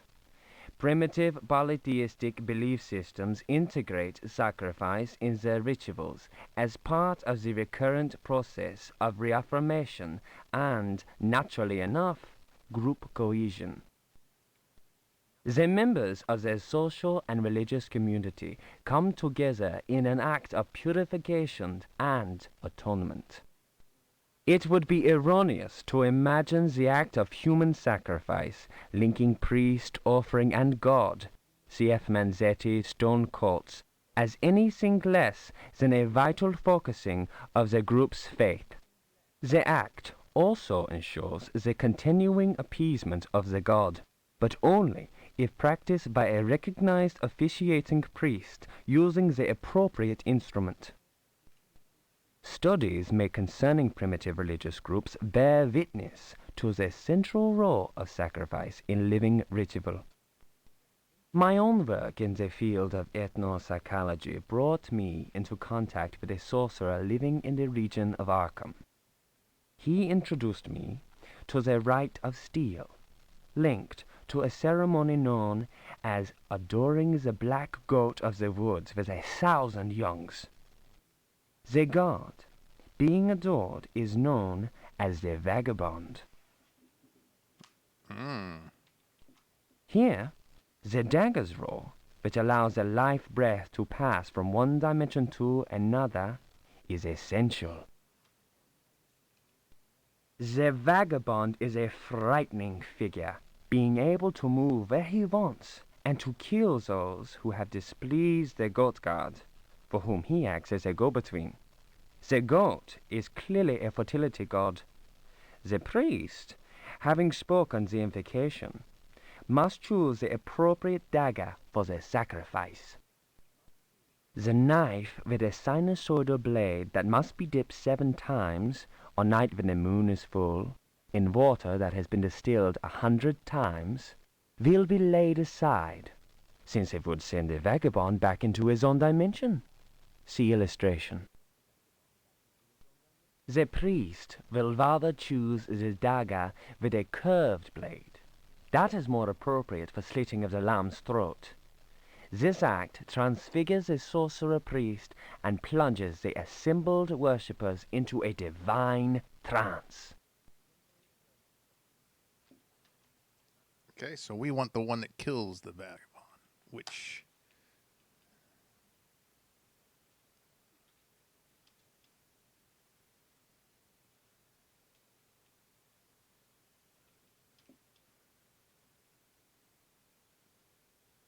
which we know from the book is this one.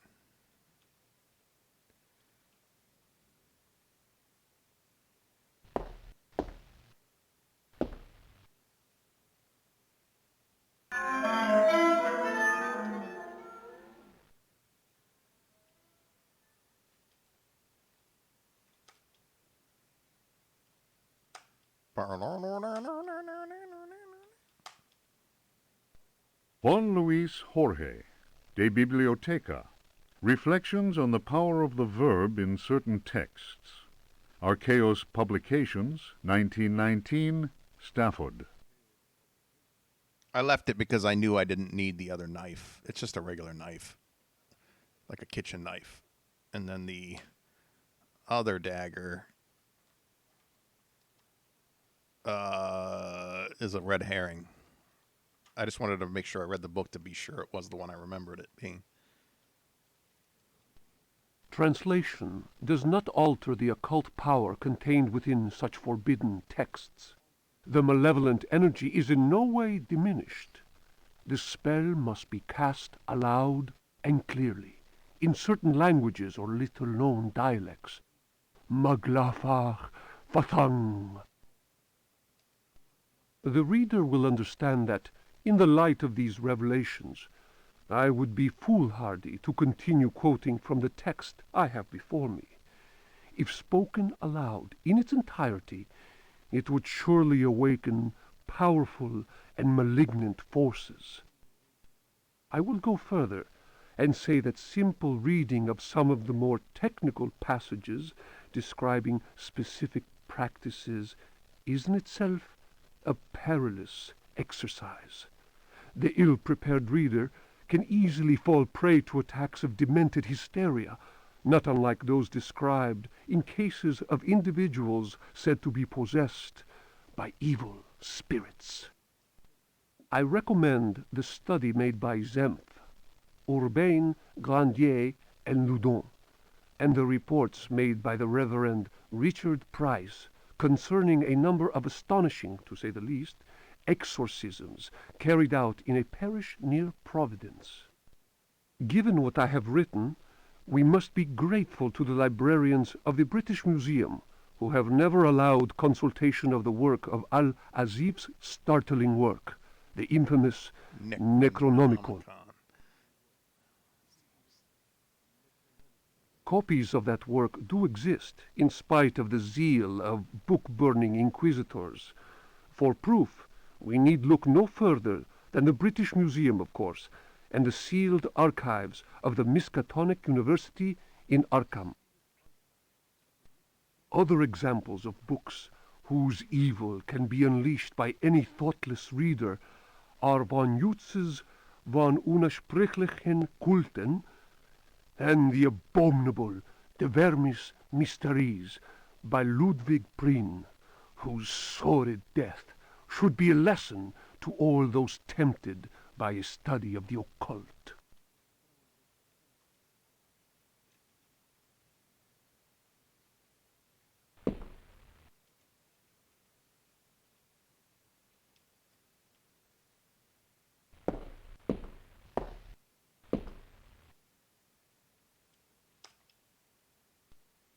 Ludwig Prien. De Vermis Mysteriis.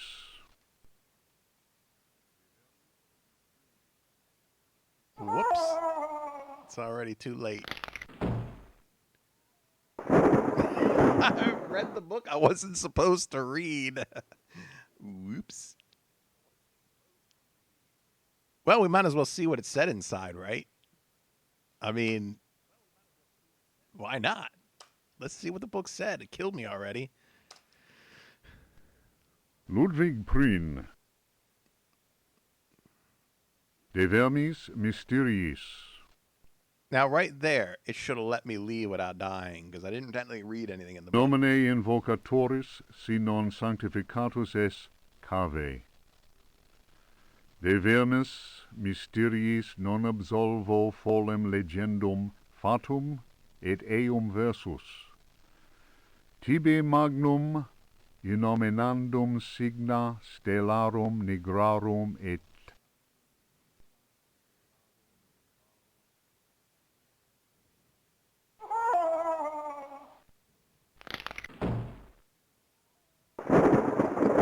What a nasty way to go, huh? I think there's another one that makes you like twist and stretch and do all kinds of stuff, if I remember correctly.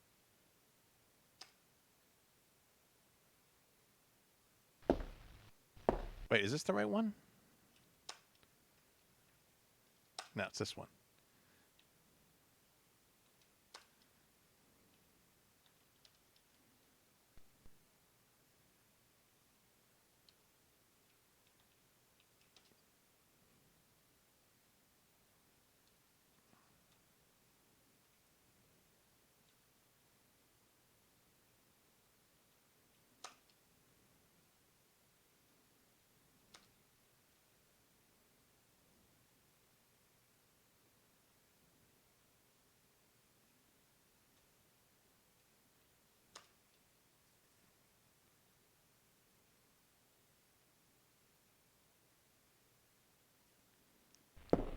All right, let's see.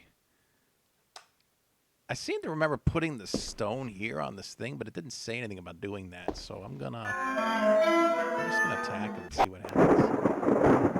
Looks like I was wasting my time doing it that way before.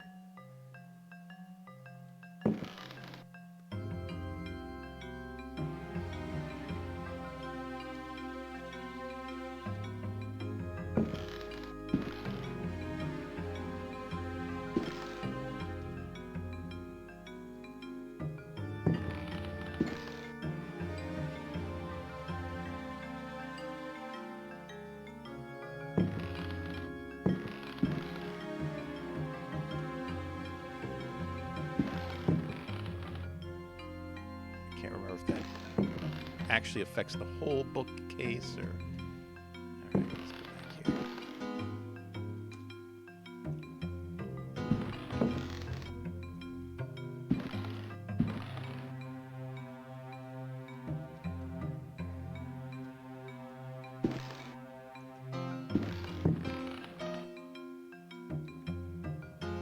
nice if we could turn that on. Huh?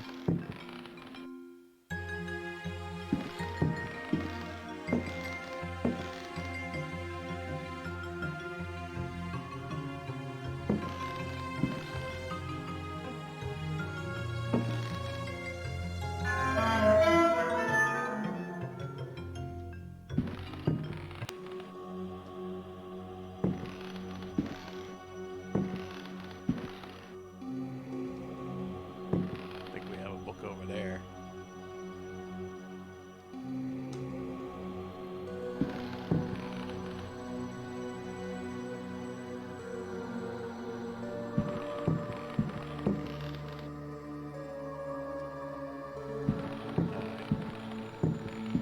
Let's grab this.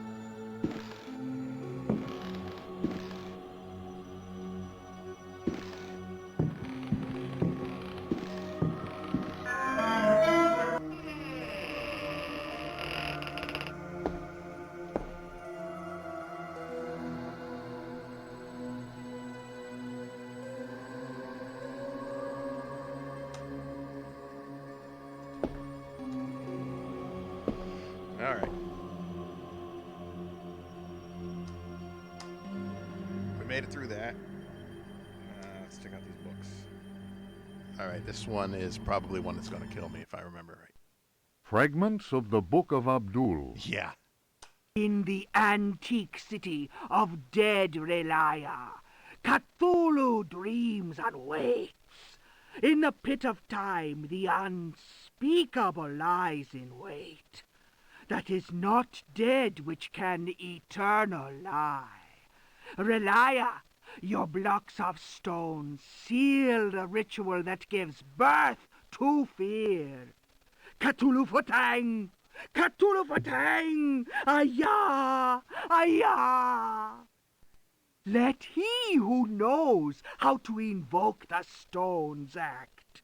It is time. Let the shadow of Cthulhu darken the sky. May the servitor of the black goat of the woods with 1,000 youngs sound his flute in honor of the unspeakable. Cthulhu Fatang! Cthulhu Fatang! Ayah! Ayah! May he who may not be named cast his withering gaze upon the unbeliever, for he is the door, the key, and the guardian of the door, and holds you now in his immense power. And cue my painful, agonizing death. Oof.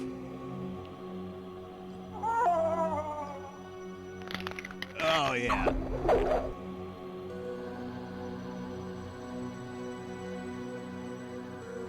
Oh, that didn't kill me.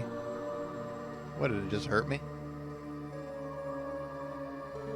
Let's find out.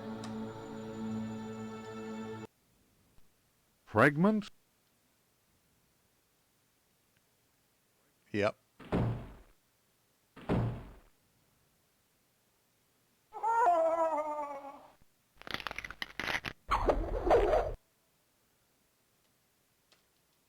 Pretty good amount of damage, too.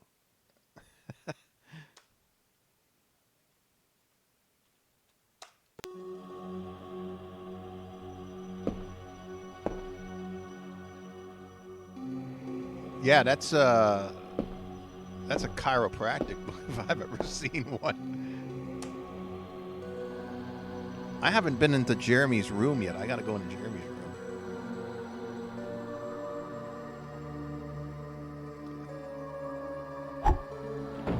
Get out of here. Crazy book. The Sons of the Sun and of the Shadows. Lieutenant Lope de Vega's account of his astounding travels to the land of the Aztecs. Holy Christ!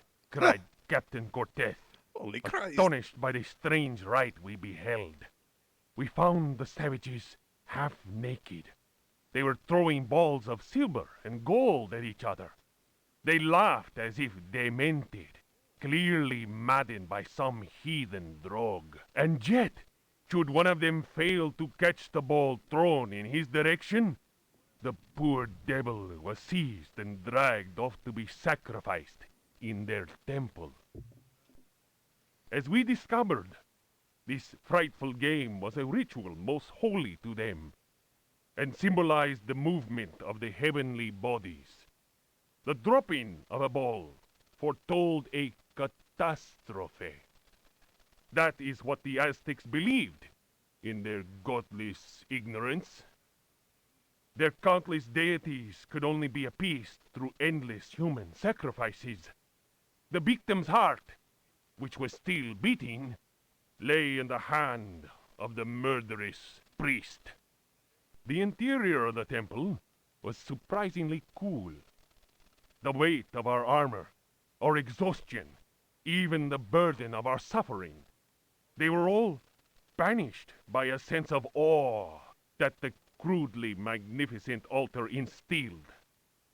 In the tomb-like silence, a deep voice chanted an incantation. The majestic statue of the water goddess, Chalchihuitlicue, seemed to throb with vitality. This massive stone, draped in a golden cloak and studded with precious stones, was coming to life before our very eyes. Horror of horrors! The granite eyes of the statue, empty of life only moments before, were now injected with blood. We staggered back in amazement. Dom Jose was taken by a fit of convulsions. He tried to raise up his crucifix, as if to ward off an attack by demons. The heathen priest laughed cruelly. The statue's mouth cracked open in a deathly grin, bearing teeth sharpened to dagger points. Captain Cortez cried, "Attack!" But it was no use. We were glued to the spot. First, we were unable to move. Our armor seemed to be bolted to the temple floor. Our legs weakened, and we collapsed in a thunder of steel. Only Cortez had the presence of mind to unsheath his dagger. He hurled it at the cackling priest. 4 inches of the finest Toledo steel buried itself in the heathen's face. His blood spurted, splashing the now lifeless idol. We picked ourselves up with difficulty. Never will I forget that terrible moment. My companions, naturally enough, told tales of devilish enchantments cast upon our armor. Whatever the truth of that, I could not deny that the supreme god of the fourth universe had treated us as mere playthings. I am convinced that a terrible energy is yet contained within that heathen statue. A power strong enough to change a proud conquistador into a helpless puppet. Drawing of Chalchihuitlicue by Dom Jose de la Sierra, done before the destruction of the Aztec temple of Tenochtitlan.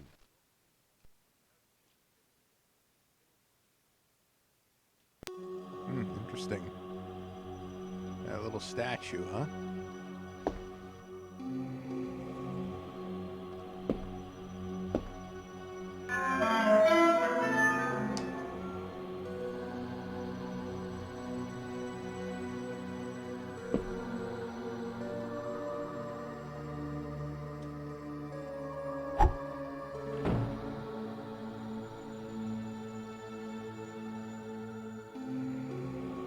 It's a drawing of the statue.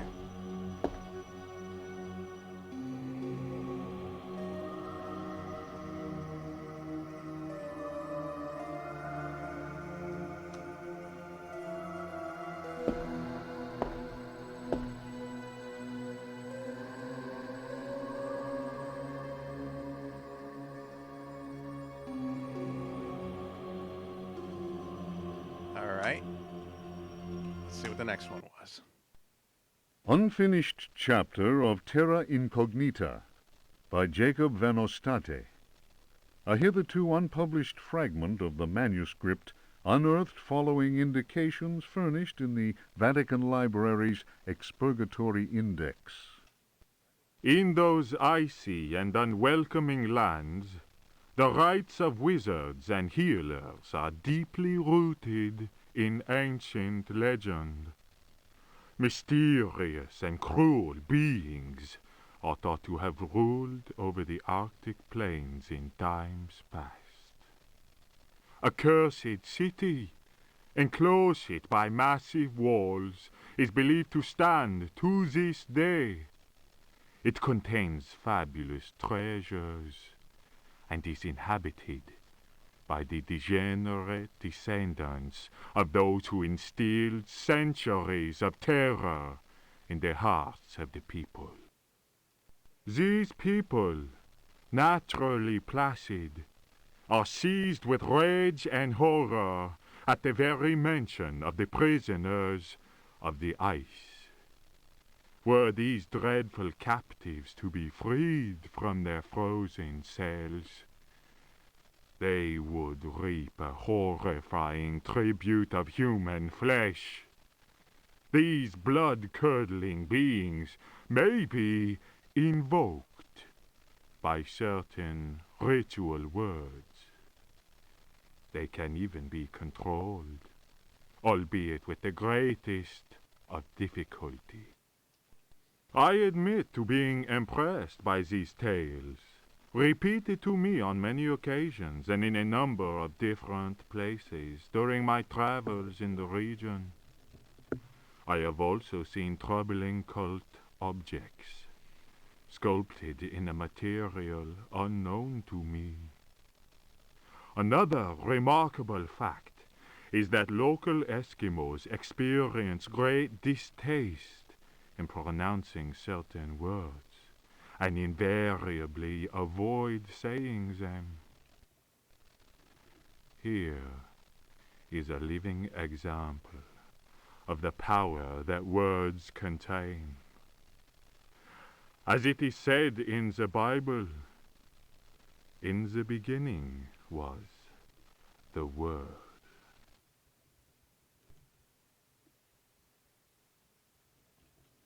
And our last entry. If Rocks Could Talk, or The Story of a Louisiana Plantation, by the Marquise de Chamfray. After the criminal selling off of Florida by the foul usurper, my father elected to remain in this inhospitable land, where we were free at least to express our royalist feelings, and hope our country would come to its senses. In 1818, a certain Pickford bought up Ledoux's land, after the poor fellow had ruined himself in unfortunate speculation. Pickford soon turned out to be the most loathsome human we had ever encountered. He was an adventurer of the worst kind, nouveau riche, and bloated with a grotesque sense of self-importance.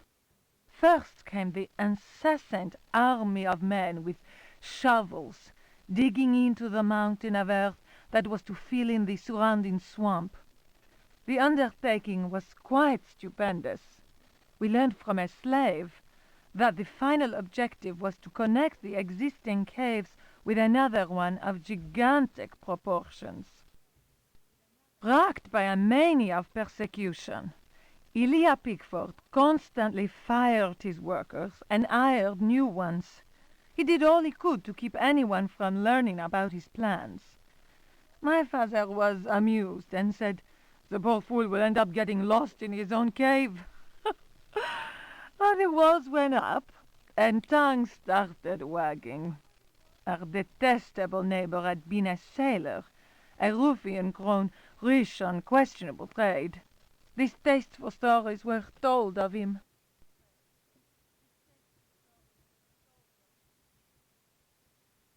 Yeah, I'd say offering clues about 15%, but most of these books all have to do with the overall story involved as to how this house became what it became. And even the person they're talking about now has a deeper story we'll hear later.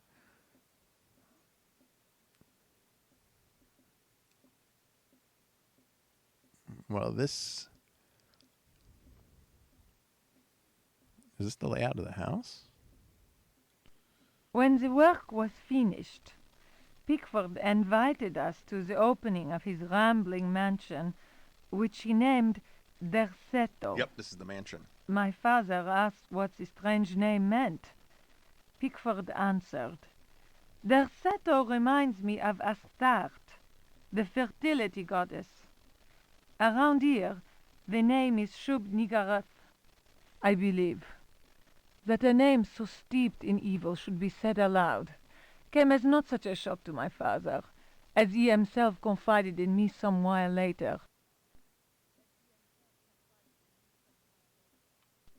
We left immediately. In June of 1862, Derceto was burned down in unexplained circumstances. It was undoubtedly the deed of some jealous Yankee or another. It was amazing to watch the servants rushing into the flames to try and save their bullet-riddled master. After that terrible night, Derceto fell into ruin. Its blackened walls were soon overgrown, as human-built works always are, by ever-present nature. Okay, so this story will get fleshed out a little bit later about the Yankee and what happened to the guy and Derceto after that point, unless they start getting into it here. But yeah, they'll talk a little more about that and what happened to the guy, and it's important to the story, like big time important to the story. In 1875, the property was eventually bought by a gentleman whose name was Howard Artwood. I was sorry that my father, who delighted in fine conversation, was no longer alive to enjoy the company of this new neighbor. Learned and well-versed in history, he had made a particular study of piracy. It was Artwood who told me that Pickford had commanded a ship that flew the flag of piracy. That explained the scoundrel's great wealth. So, as you see there, Pickford was actually a pirate, a captain. Again, we'll get more of the story from that side of things. And it was the Hartwood family that bought this land after Pickford's demise and the burning of the place. And remember, his servants jumped into the fire. A lot of them died trying to save him. Artwood was fascinated by Pickford and undertook a great deal of research in an attempt to find some treasures that he was convinced the pirate had hidden. He went through the ruins inch by inch. He then had the burnt-out house rebuilt exactly as it had been, and refurbished the library that had miraculously escaped the flames on the night of the Great Fire. Okay, so he rebuilt the house, but I don't remember that part, that the library survived. That's bizarre. Artwood set about studying every volume in that library, and often talked to me of his research. He was a handsome widower, deeply attached to his son Jeremy, who was later to become a professional artist. Artwood worked incessantly, first from the room I offered him, then from his own freshly restored home, which he rebaptized Derceto. I imagine he hoped to enlist the help of the god of good fortune in his treasure hunt. As far as I have ever been able to tell, all his searching came to nothing. There were no lost treasures to be found at Derceto. I learned of Artwood's death while I was in Paris. But that, as they say, is another story. Okay.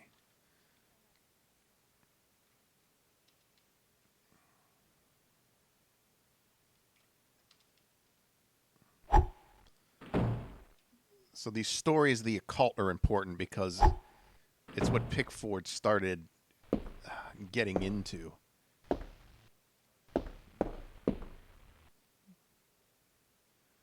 Now, I think I forgot to go into a room down here.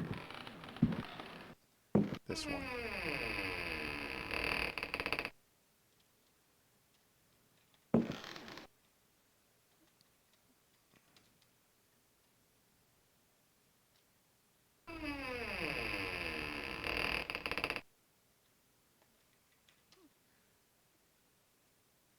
Yeah, I didn't think so. Just have to make sure.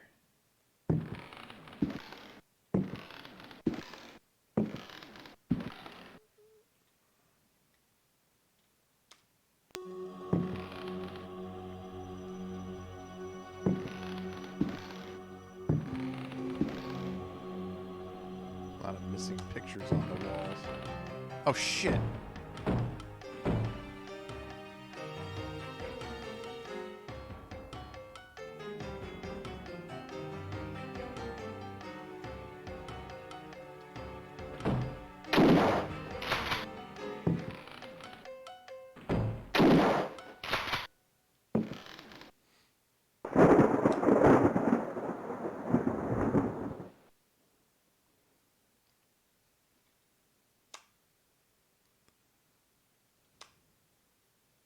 See, damn it, I knew it.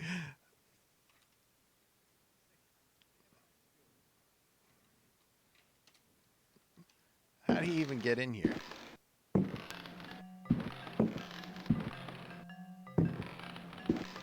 I think it was hiding behind the thingy. Okay.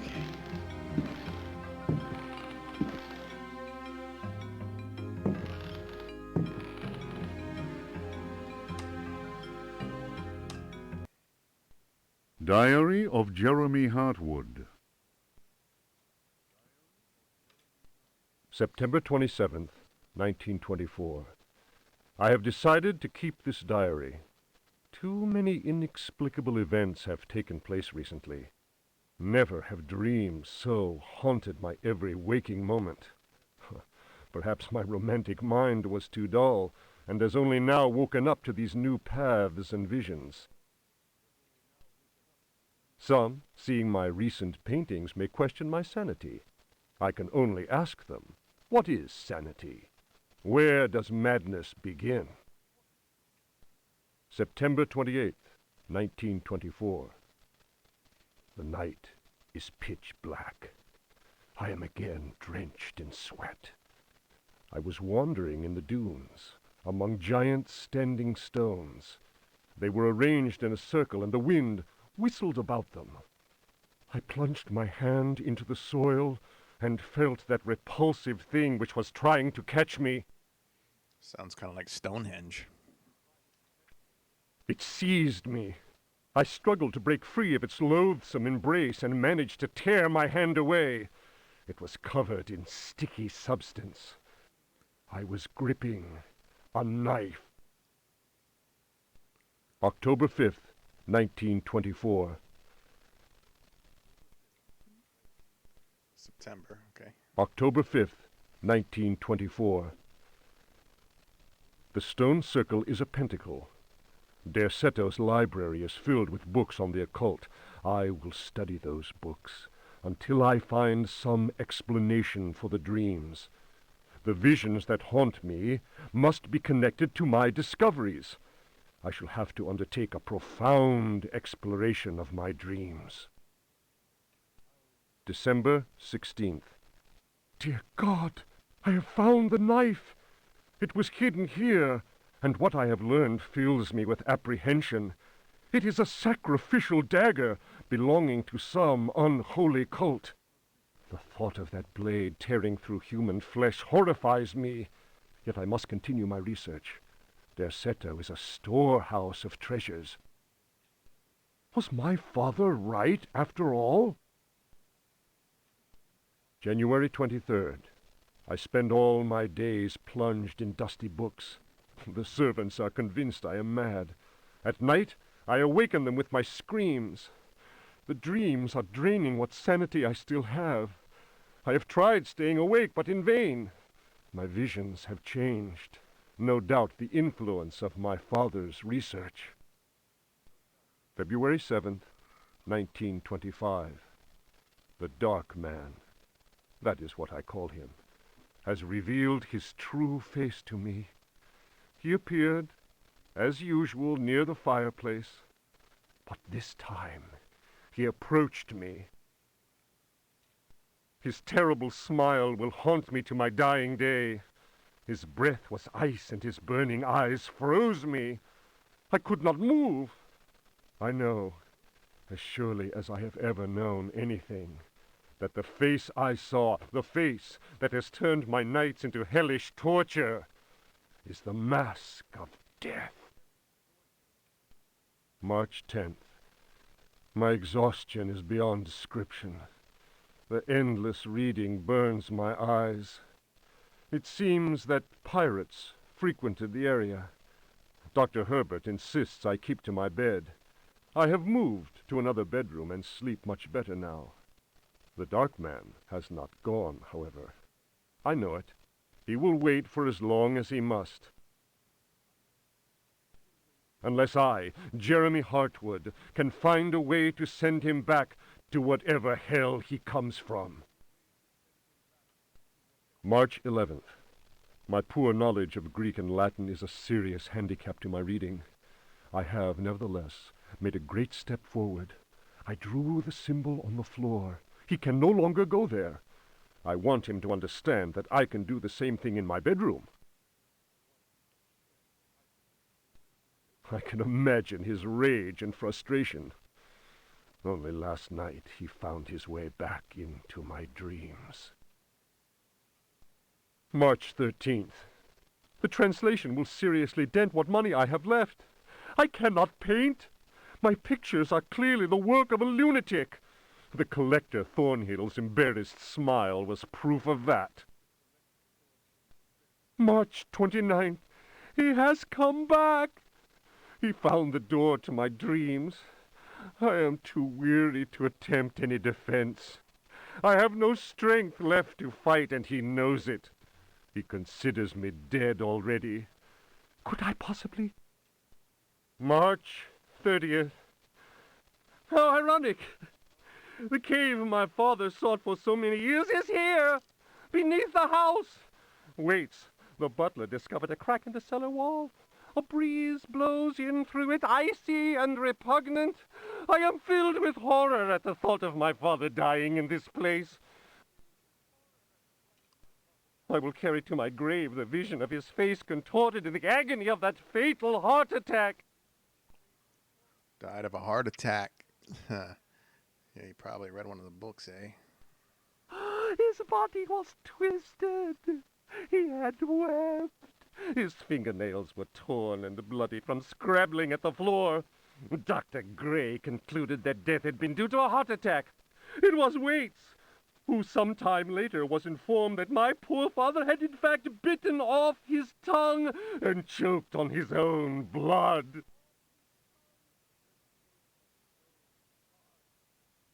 Yeah, I did actually play Alone in the Dark 2 a little. I don't remember it as well. It wasn't quite as good to me as this one. I've never played Alone in the Dark 3. I think I had a problem getting it working when I was younger. March 31st. I explored the caverns in a dream. The dark man came with me. Strangely, I felt almost well. How can I describe what I saw? No. What words are capable of explaining such evil? I realized that my death was of no interest to him. The dark man wants something else. He seeks a body. His avid servants are now free. I am the cause. It is almost funny. A curse is on Derceto. From the foundations to the very rooftop, I can no longer struggle, let alone eradicate the evil that grips the house. The end is very near, I can feel it. I have taken the decision to... May he who finds this diary pray for my soul. And then he kills himself.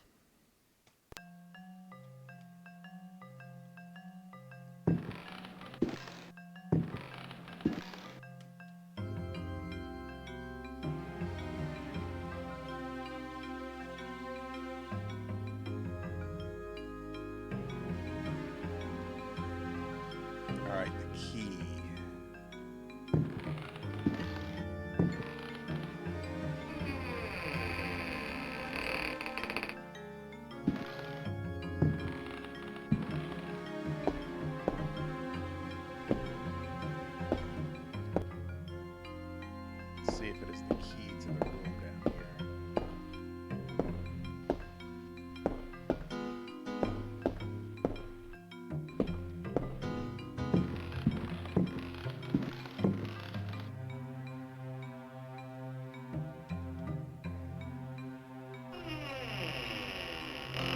And it is.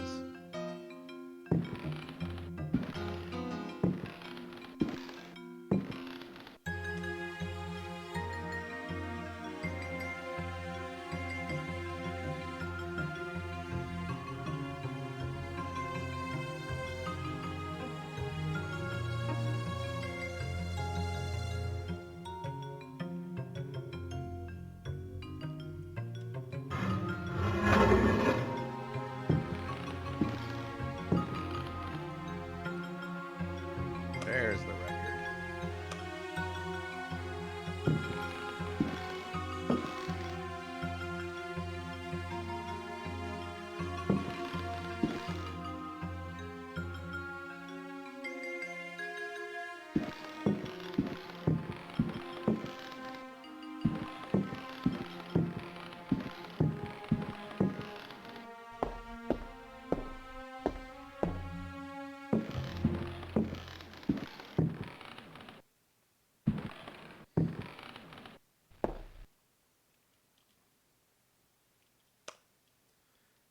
All right, let's get this thing started, huh?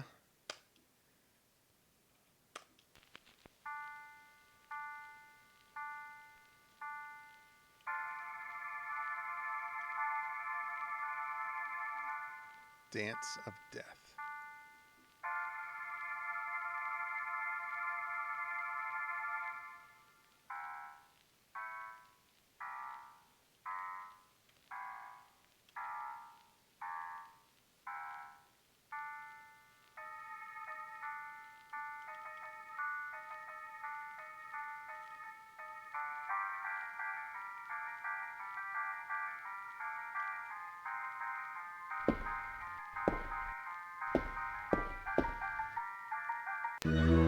Whoops.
God, don't touch me, please. Get away from me.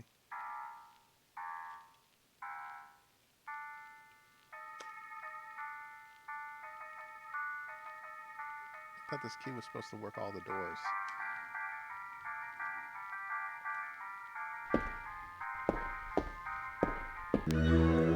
No, I touched him.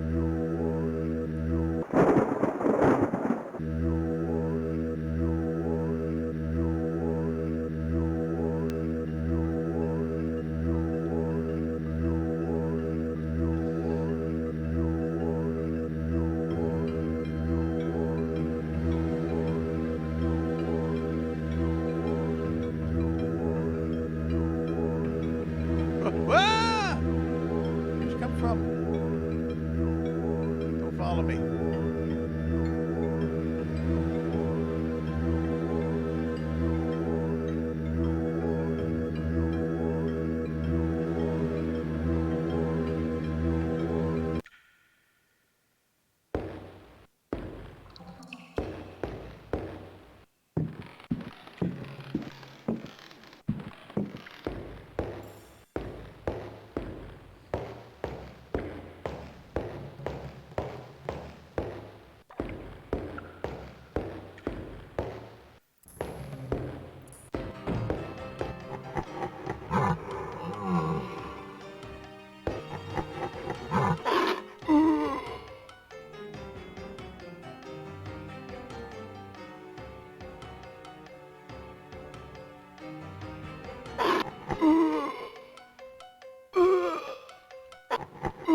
took a lot.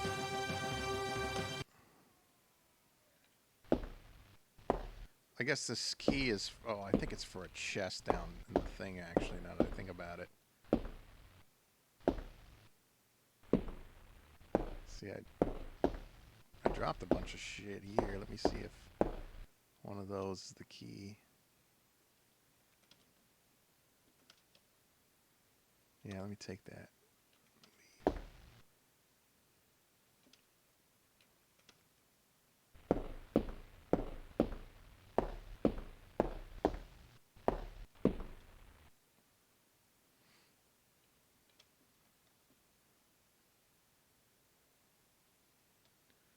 Not sure I understand why the key to the dance hall isn't opening the dance hall door.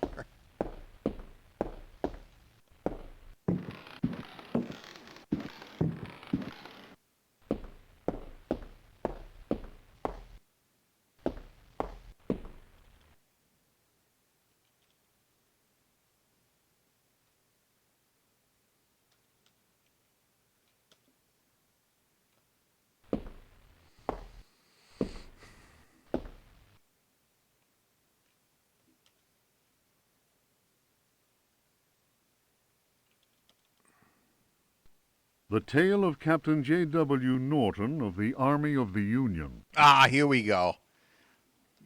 Here we go. 1862. The South was in collapse. Louisiana was open to us. I had each day to requisition victuals for our troops, and was aided in this endeavor by a score of brave men. Rebels were not yet ready to lay down their arms. The region was far from safe. I headed further and further west, and questioned many freed slaves. From them, I learned of a plantation on the coast. Its name was Derceto.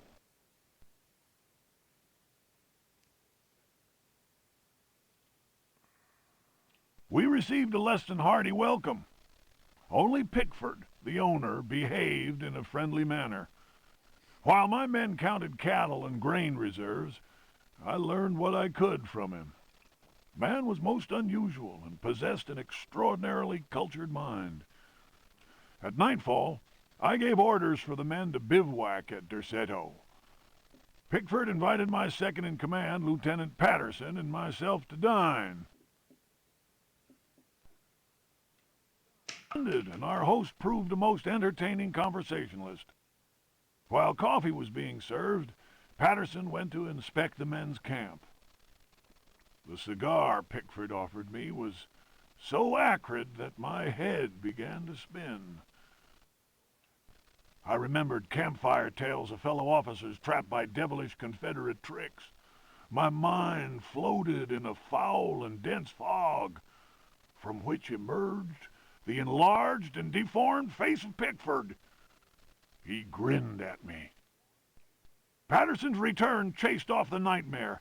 I heard shouts and firing from outside and found the strength to take out my revolver. I fired 3 shots. Pickford fell to the floor. Patterson then helped me out of the burning house. The air was filled with smoke. We resembled a company in disorderly retreat.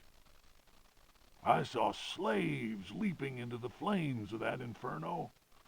They were trying to save Pickford's life. And so in her story, she was talking about what happened, and this is the guy that ended up shooting and ultimately causing the fire.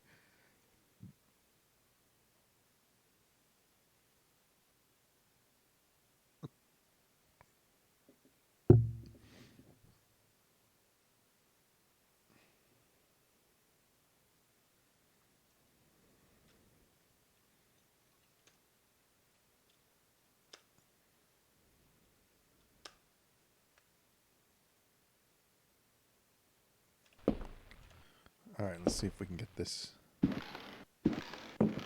key this time without running into these guys. Apparently the ballroom key door is useless. And so is this. Oops. So is this book.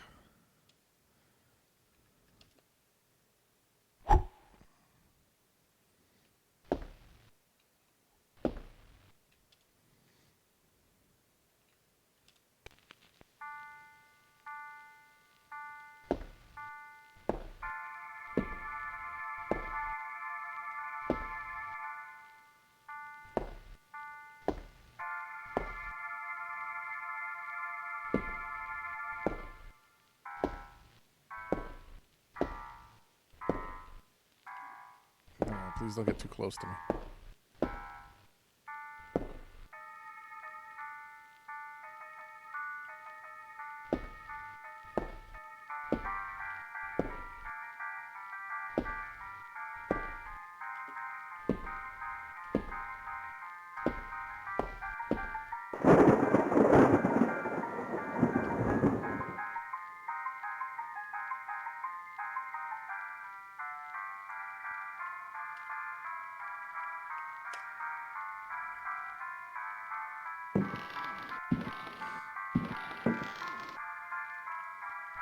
Ah, so they all disappear afterwards, huh?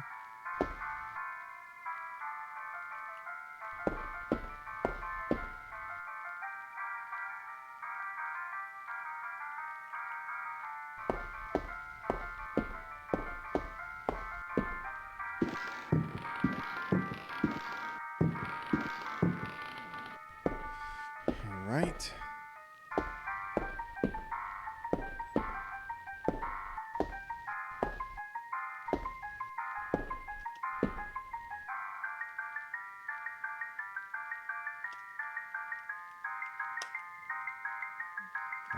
Try to avoid the menacing uber evil rats.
Find out if I can even shoot those damn things.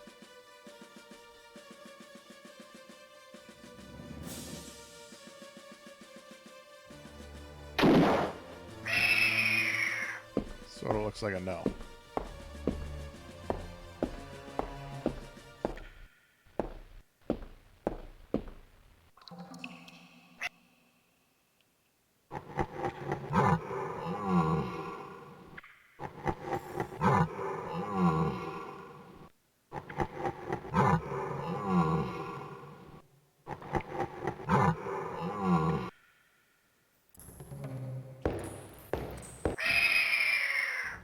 Well, that was, yeah, that was bad.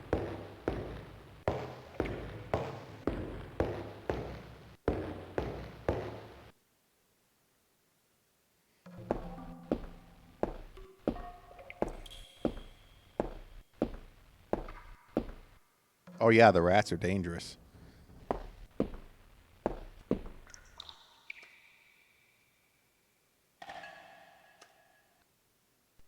The trial of Captain Preggst, as reported by his faithful companion Elisha Smith, known amongst his fraternity by the awful name of Captain Ellie Hell. Transcribed from the log found aboard the wreck of the frigate Astarte by H. Hartwood. Ah. So Hartwood's father's the one that did this one. By all the devils! Roared Preggst, glaring at William, the judge. Curse it, Will! It'll take much more than every cannon in the blasted Navy to make me change me mind. You're the greatest blackguard that ever joined our fraternity. Am I not Pregged, captain of the Astarte, and bloodiest villain in all the 7 seas? Bloody Ezek, they call me. And you think I'll tell you where I hid my treasure? The tribunal of the Corsairs' fraternity murmured at this. Pregged was indeed all he claimed. The judge, One-Eyed William, slammed his fist on the table, and silence was restored. Shut your mouth, Pregged! You didn't pay the fraternity its rightful share, and that means only one thing. You'll hang by the neck from a yardarm, you scurvy cur! Here's the rope twisted by Satan himself. You threaten me, Will? Many a man better than yourself has lived to regret holding a cutlass in my face. You'll be begging for mercy, mark my words. That shook One-Eyed William, and no mistake. Danny waved his hook in the air and shouted, Prext was always a loudmouth. The law says we hang him. The jurors took up the cry, Hang him! It was Pregg's turn to slam his fist on the table. He threw back his head and roared with laughter. You fools! You want to kill what will never die? Try it! Once more, the assembled Corsairs murmured. There was unease in the air. They remembered what happened to Chuck, the gizzard slitter, the man who opened his mouth once too often. It was night, and a bitter wind whipped the New England coast. Snug inside the Dead Horse Inn, one of the Astarte's men was talking. His name was Chuck, and his subject was black magic. He told stories of human sacrifices, voodoo rites, and zombies. He told a tale of a time when their luck was down and they were holed up in a Florida swamp. Pregged went missing. When he returned, he shouted, "'Tis the devil that guides us now, me hearties!" Whether that was true or not, the Astarte began taking loot after juicy loot. The favorite song of the Astarte's men, Crash the Bones, was replaced by a new one. A skull, go to port, Sabre, to starboard. Pass over that will, and with death you'll deal. If you cut a rope, cut the right, I hope, or then, I don't mind, the death you will find. The next day, as you may have guessed, Chuck's body was found with a dagger plunged between his shoulder blades. Chuck's face was fixed in a ghastly grin. Molten lead had been poured down his throat. Whatever way things happened next, and I don't have the details, Prext was with us again, and we set sail for Florida. We anchored the frigate not far from New Orleans. Taking a few trusted companions with him, Prext set off into the swamp.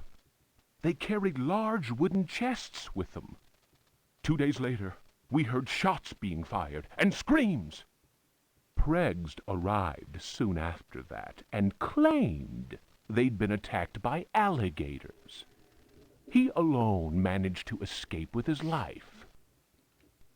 He went on to say that the time had come to share out the spoils of our many loots. I was given command of the Astarte, while Prext handed 3 chests over to the crew. The chests were full of gold and precious gemstones. The rum flowed that night, and the stars shone bright. All at once, I noticed a tall man dressed in black. Pregged introduced him to me. "Here's a hearty mate. You can call him Keith. Many a tale he could tell." Pregged laughed loudly and held up a roll of parchment. "And his hideout, none better." The parchment fell to the ground, partly unrolling. I noticed what seemed to be a map of underground tunnels, a veritable maze of caverns. Pregged continued, "I'm giving up the pirate's life. The Astarte is in your hands now, my lad. She's a fine ship, and my reputation goes with her. Should any man call me coward, then break his head for me. I'm leaving you only because I found a treasure more precious than the purest of gold. Keith spoke to him then. It is midnight. They are ready, and we must go. The stranger turned his cold eyes on me and said in a soft, chilling voice, Sometimes Pregst talks too much. Forget what he just said, and maybe you'll live.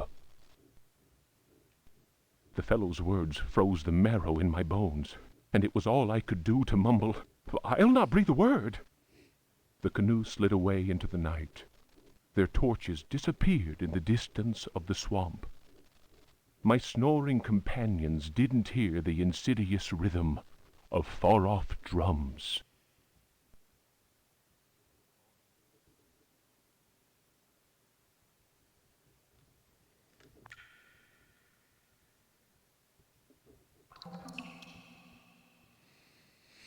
So,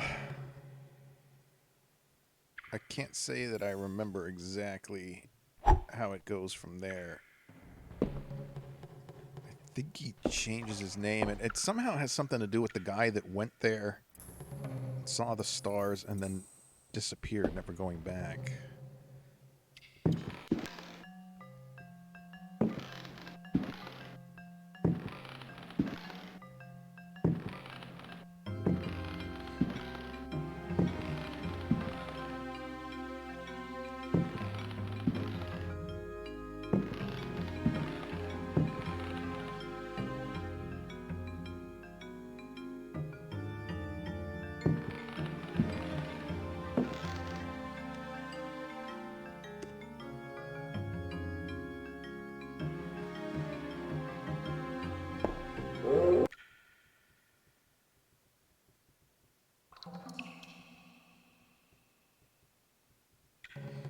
The song is important? Really?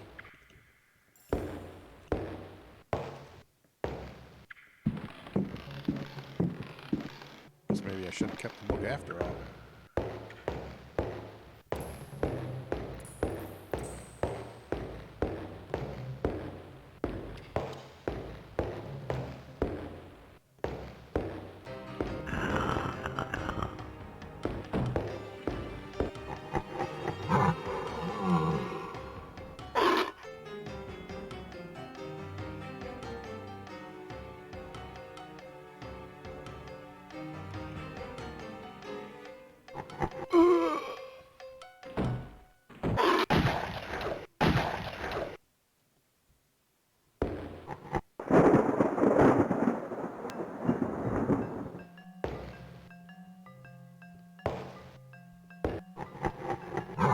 I think there's a race involved here I'm supposed to beat.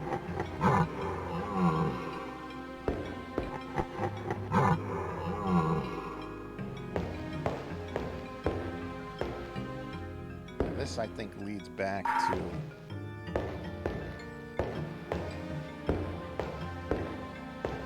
the cellar. Yep.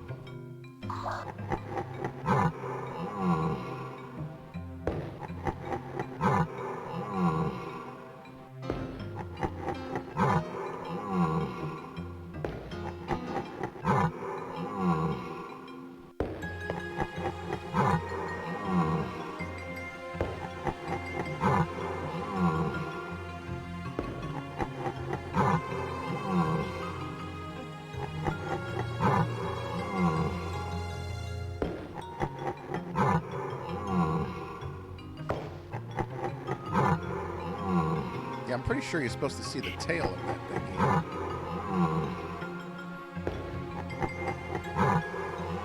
It seems like it's somehow glitched. So.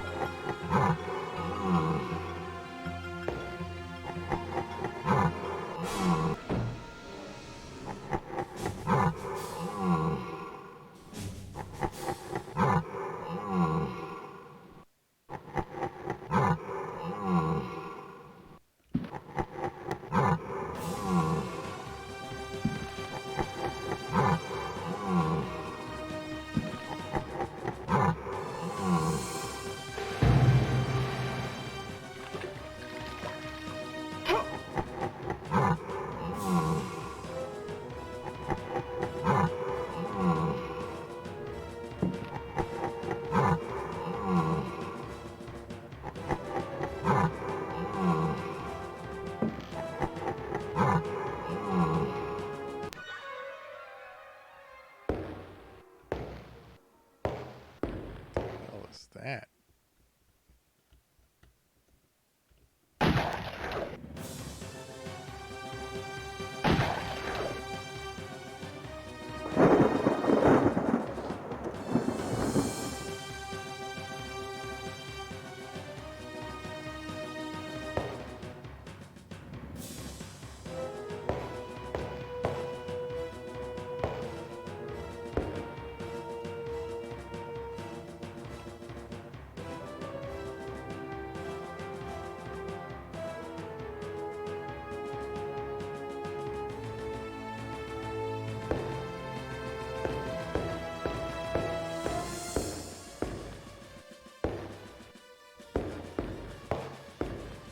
You know, I might have done that trial and error. I guess I may not have even considered that.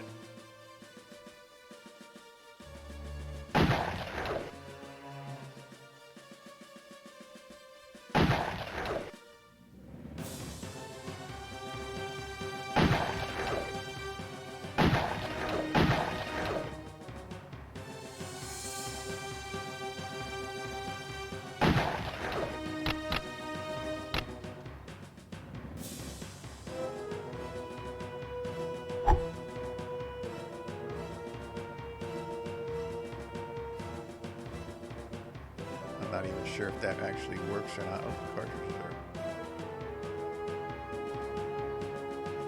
Wet matches don't do me any good either.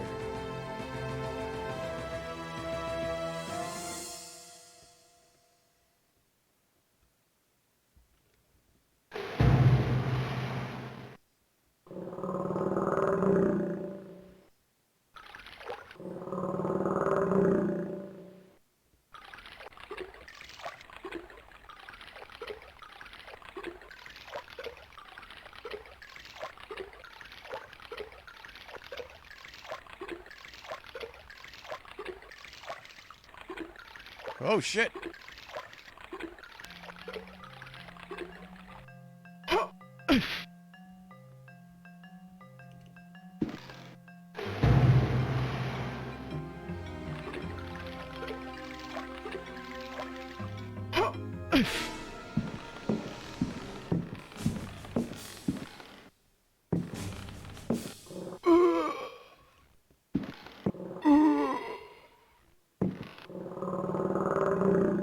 I guess there's no way out from there.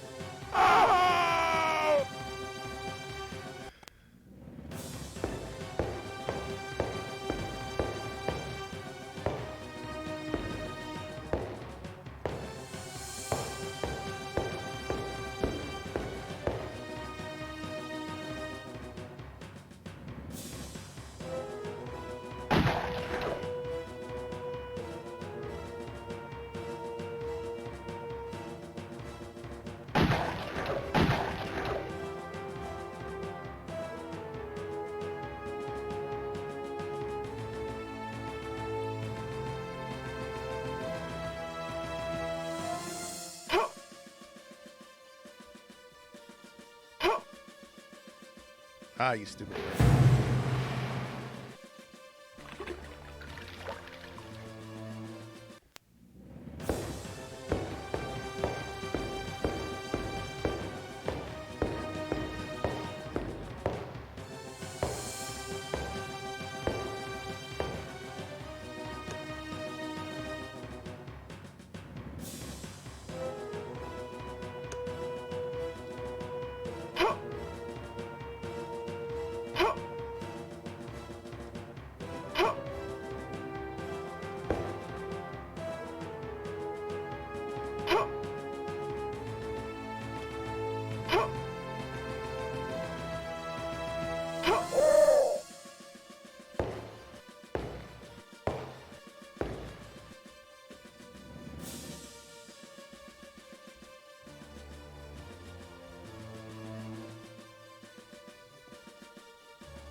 Excuse me.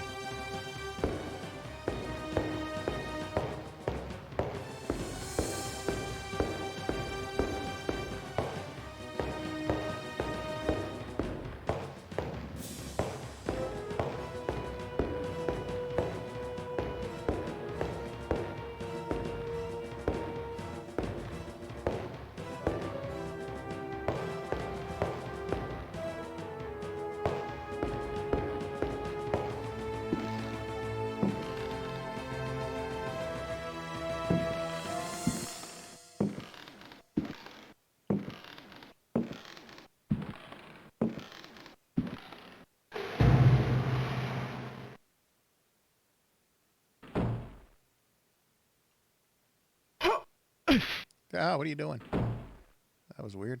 Don't do that. Ah, I couldn't see him.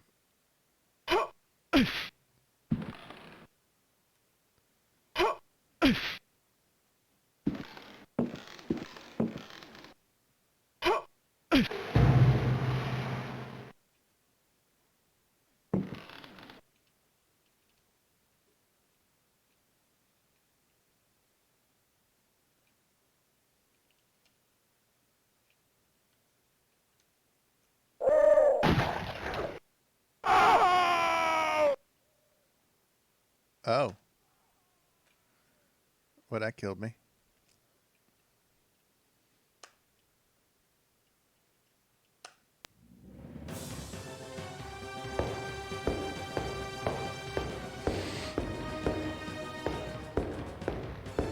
So the chest that I need to open up is at the end of that.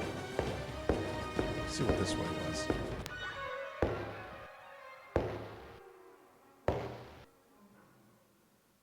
Yeah? I honestly don't remember that. Okay.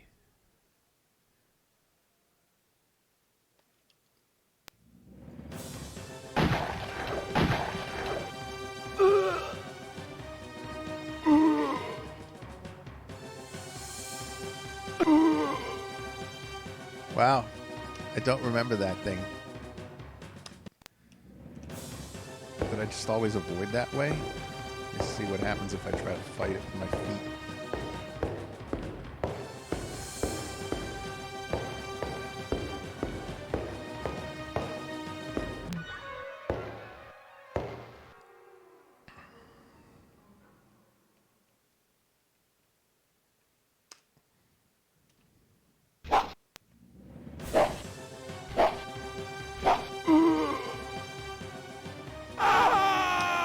Well, I'm just going to have to say that you just can't kill that thing. So don't go that way.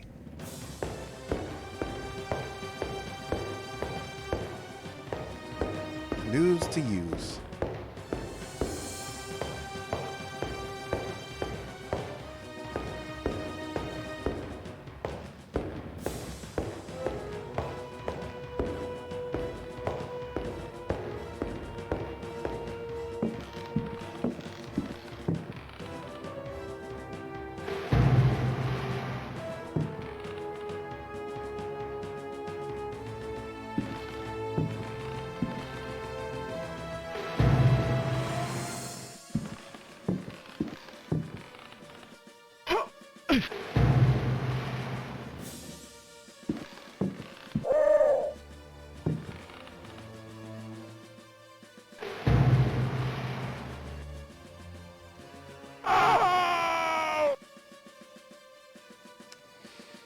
Damn it.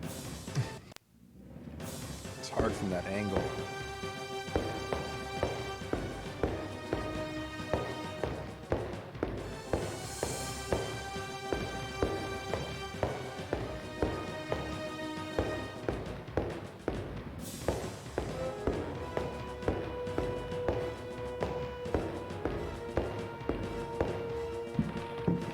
Let's see if running full blast will get me across this. It did.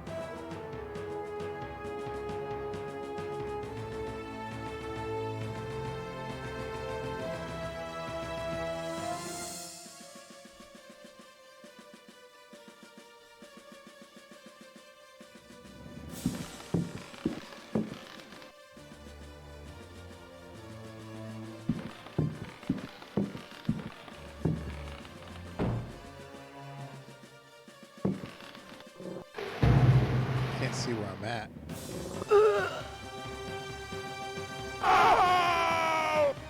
Not good. Couldn't see where I was. Again.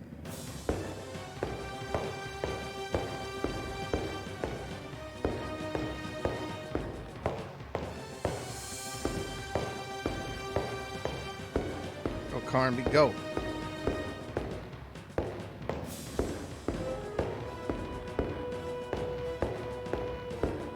Okay, let's just go ahead and save it here so I don't do that again.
been the hardest part so far, just trying to navigate this.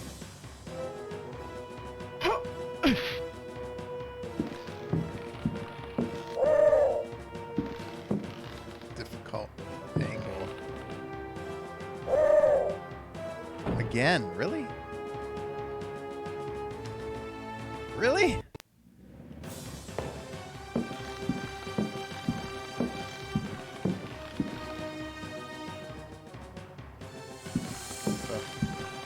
Just ran off right there.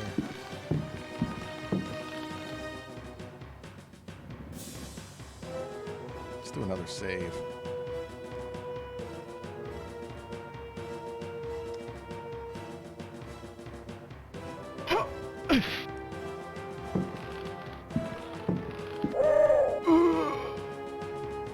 What, you couldn't let me around you?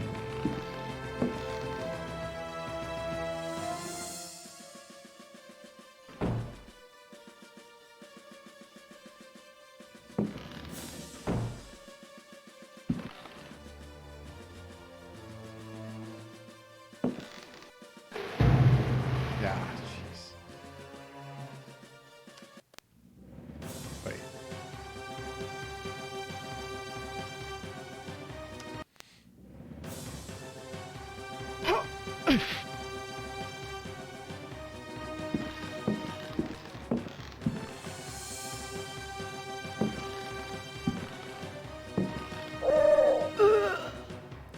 No.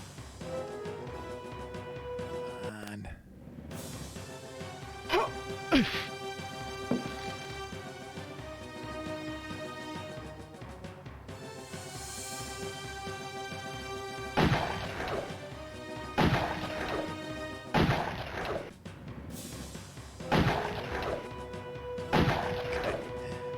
was worth a try.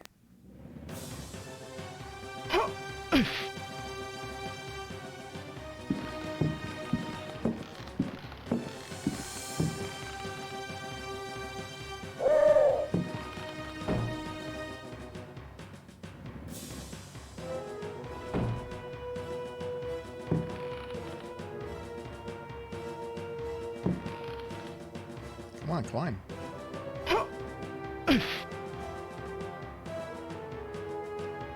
Let's face it, I'm saving it here.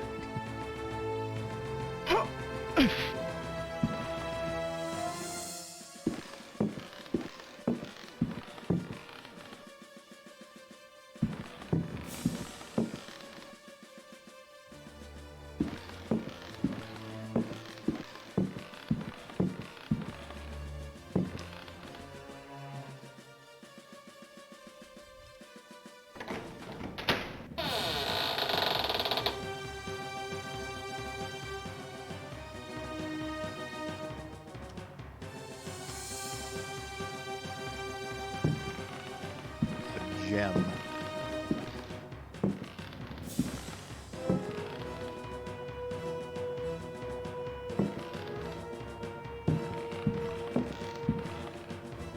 See if we can push this thing.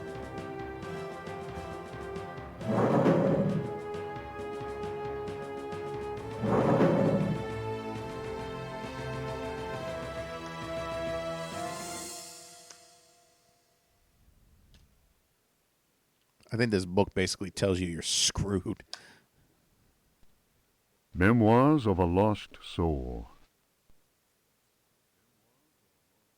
The mask must fall.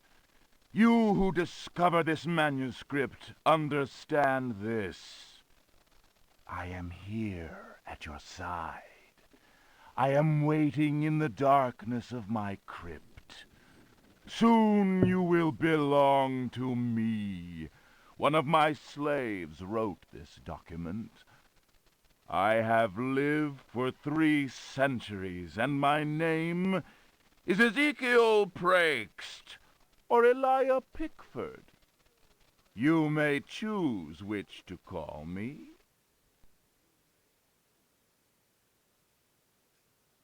Mm-hmm. I do not hide out of fear. My power is immense. I have sailed the 7 seas.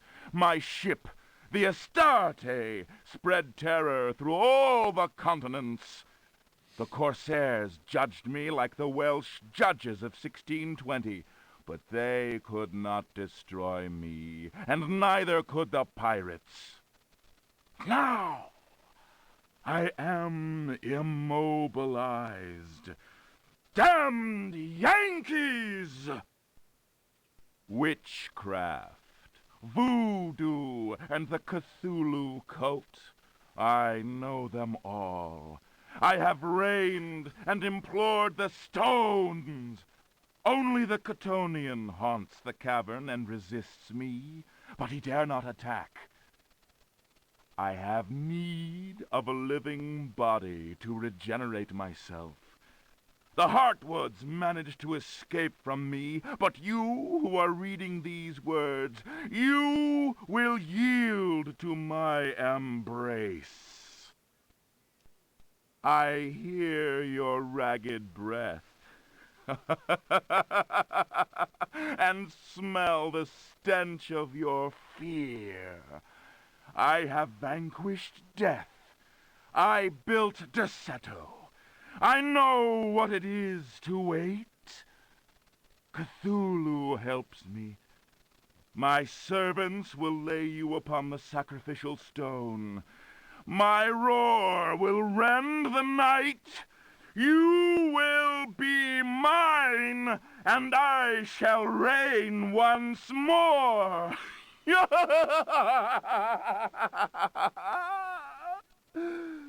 Come to me.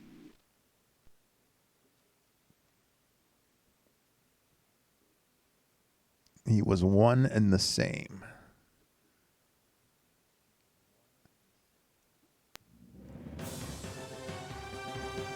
Captain.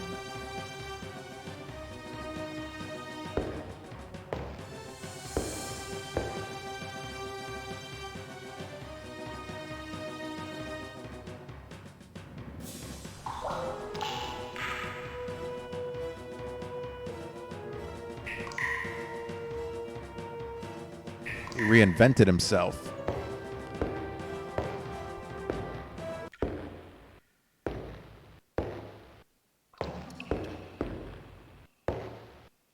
I wonder if he had taken the body of that explorer who disappeared.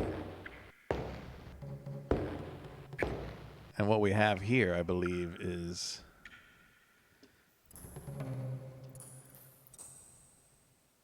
there's a mechanism to trigger. I believe we have there the door that we keep seeing.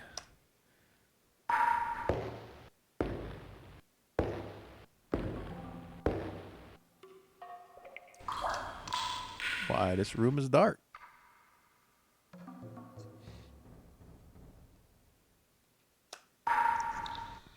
Oh, right.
Guess I should have kept that book, huh?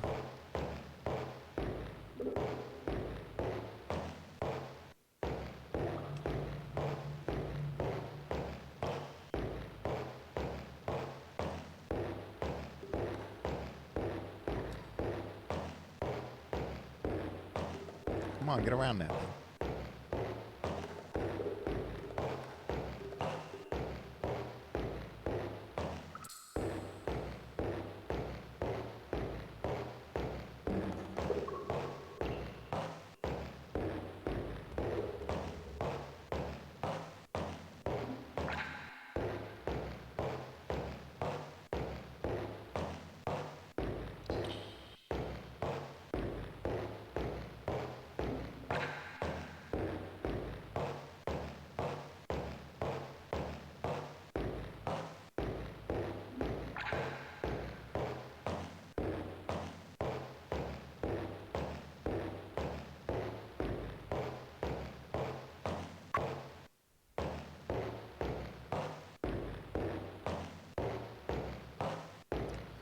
You know, it just dawns on me that damn hook that's over there is probably his pirate arm hook, huh?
Ah, don't tell me I needed to go to the altar first.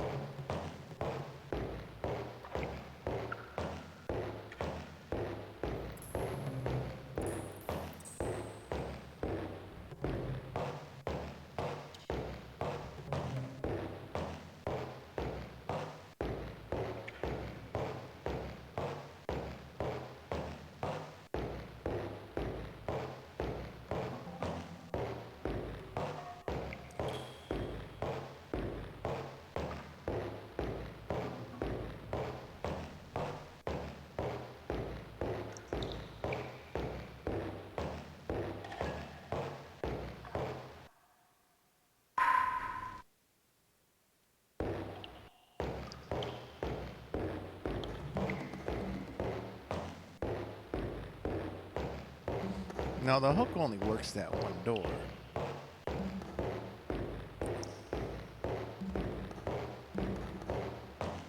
The gem. You're right. That's what it was. That's what I messed up. That's exactly what it was.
Ah, damn it.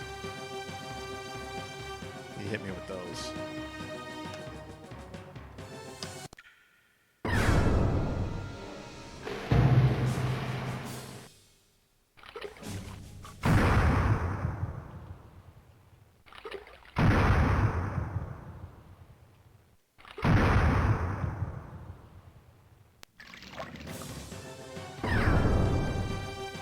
This is gonna hurt. He's gonna get me with that one.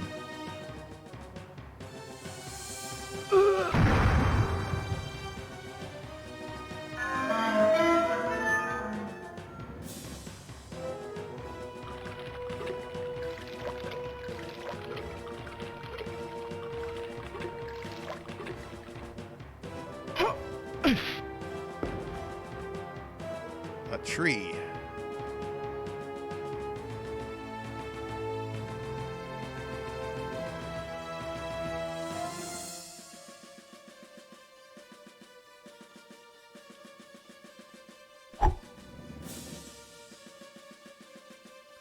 Crap, where'd it go?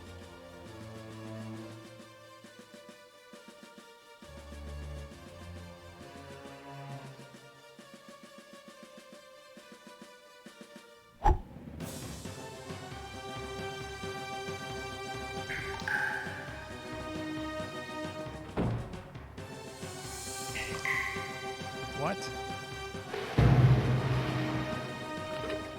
That was a perfect shot.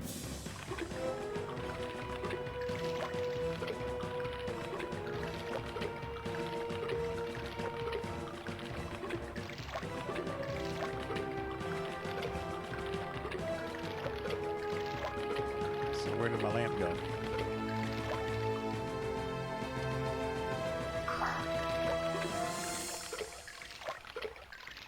Ah!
Wow, I don't remember that scene where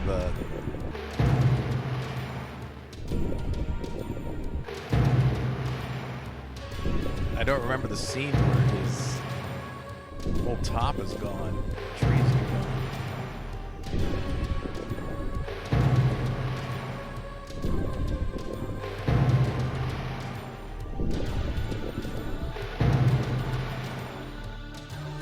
A pirate hook.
Okay.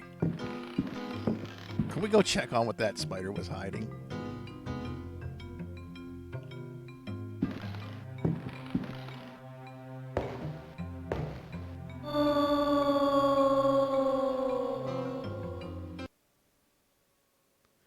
You notice how the game ended there, where even though I died, he didn't win. The bad guy didn't win. I just straight up died. There was no like scene there. I mean, The detail, the level of detail they paid attention to this.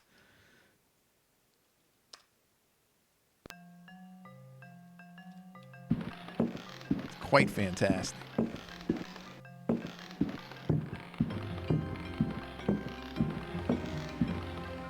The second game, I think, introduced that where you play as two different people, if I remember correctly.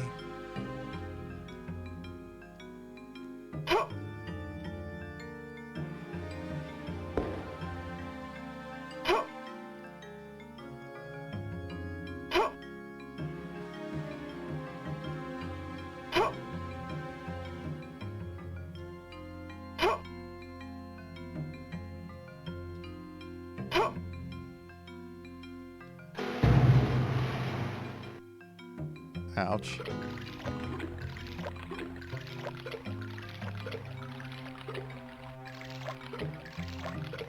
Where am I? Oh, man. No, we're not doing that. We're already aware of what that is.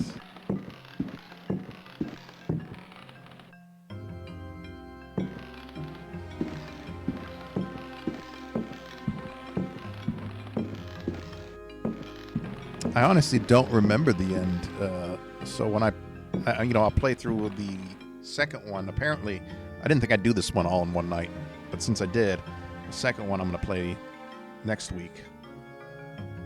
Same bat time, same bat channel.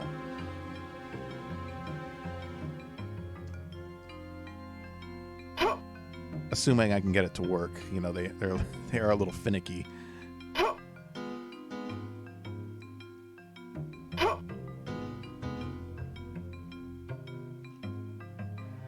Can't see. Are you gonna let me see?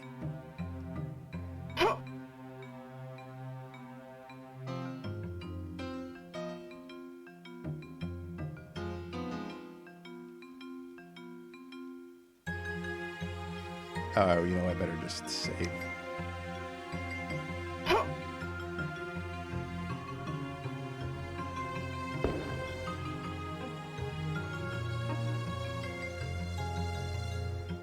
Is that the way I'm supposed to be going, or?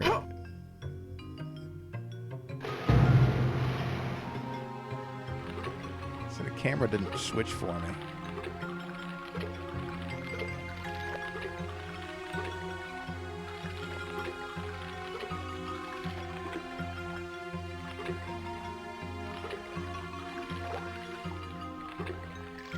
It's down this way.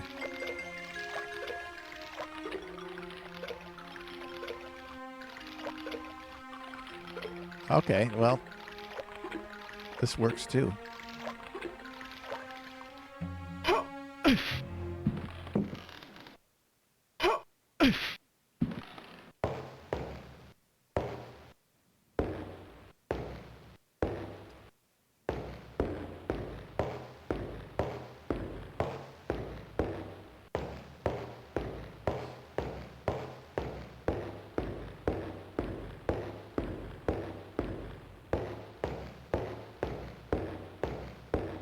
Run, you goofily animated man, you.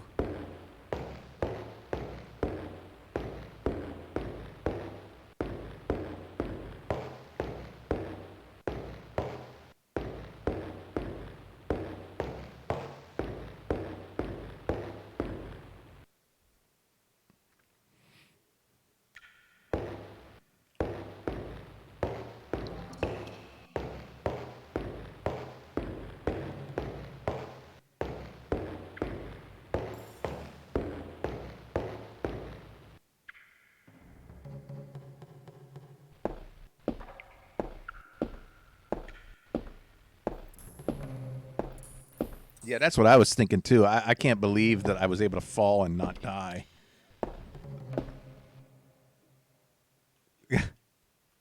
Well, go ahead. Let's just take the book with us. Why not?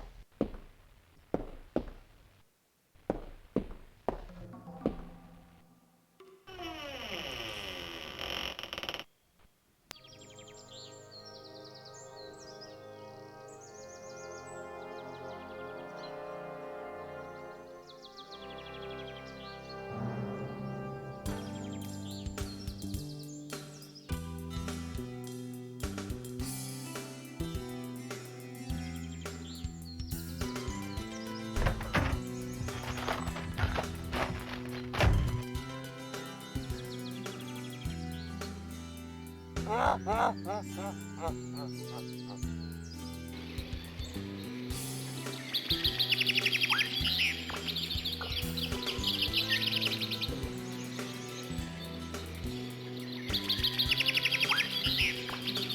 did the stream just skip that part? Tell me you guys saw the skeleton guy head around the last.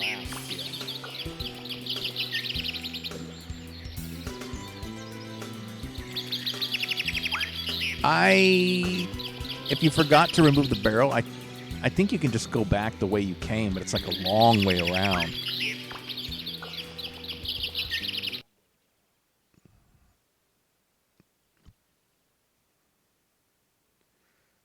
All right, well that ran a little later than I thought, but it was so close to finishing, figured why not.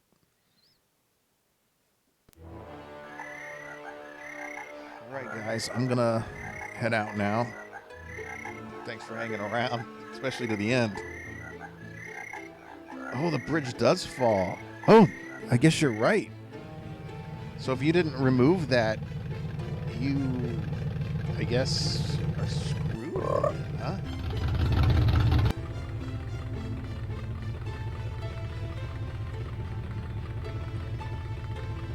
That's something to think about. I think my favorite part of this is where the... See, there's if you plays her. My favorite part of this is where they go to the scene from looking out the window. You see the creepy hands. Here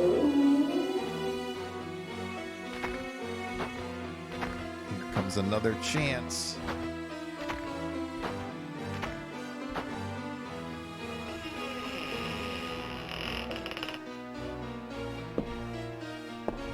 We should give rating a chance here.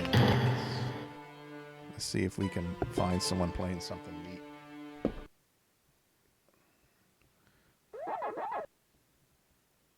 Huh, I heard it, but I didn't see it.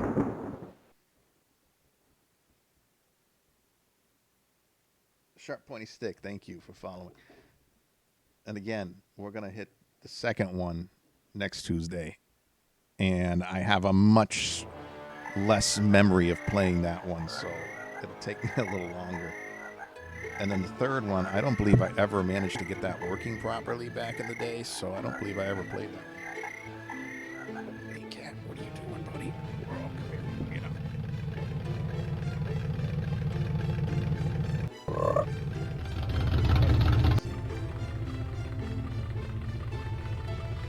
All right, so let's see.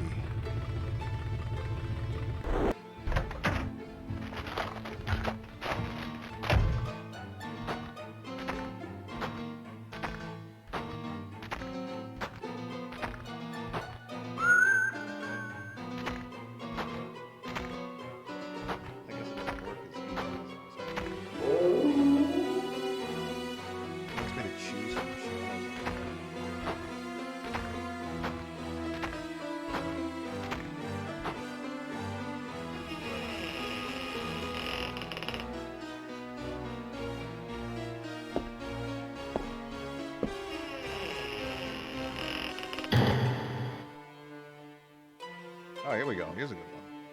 I mean, it's got a ton of people watching already, so whatever. But maybe a good one to check out.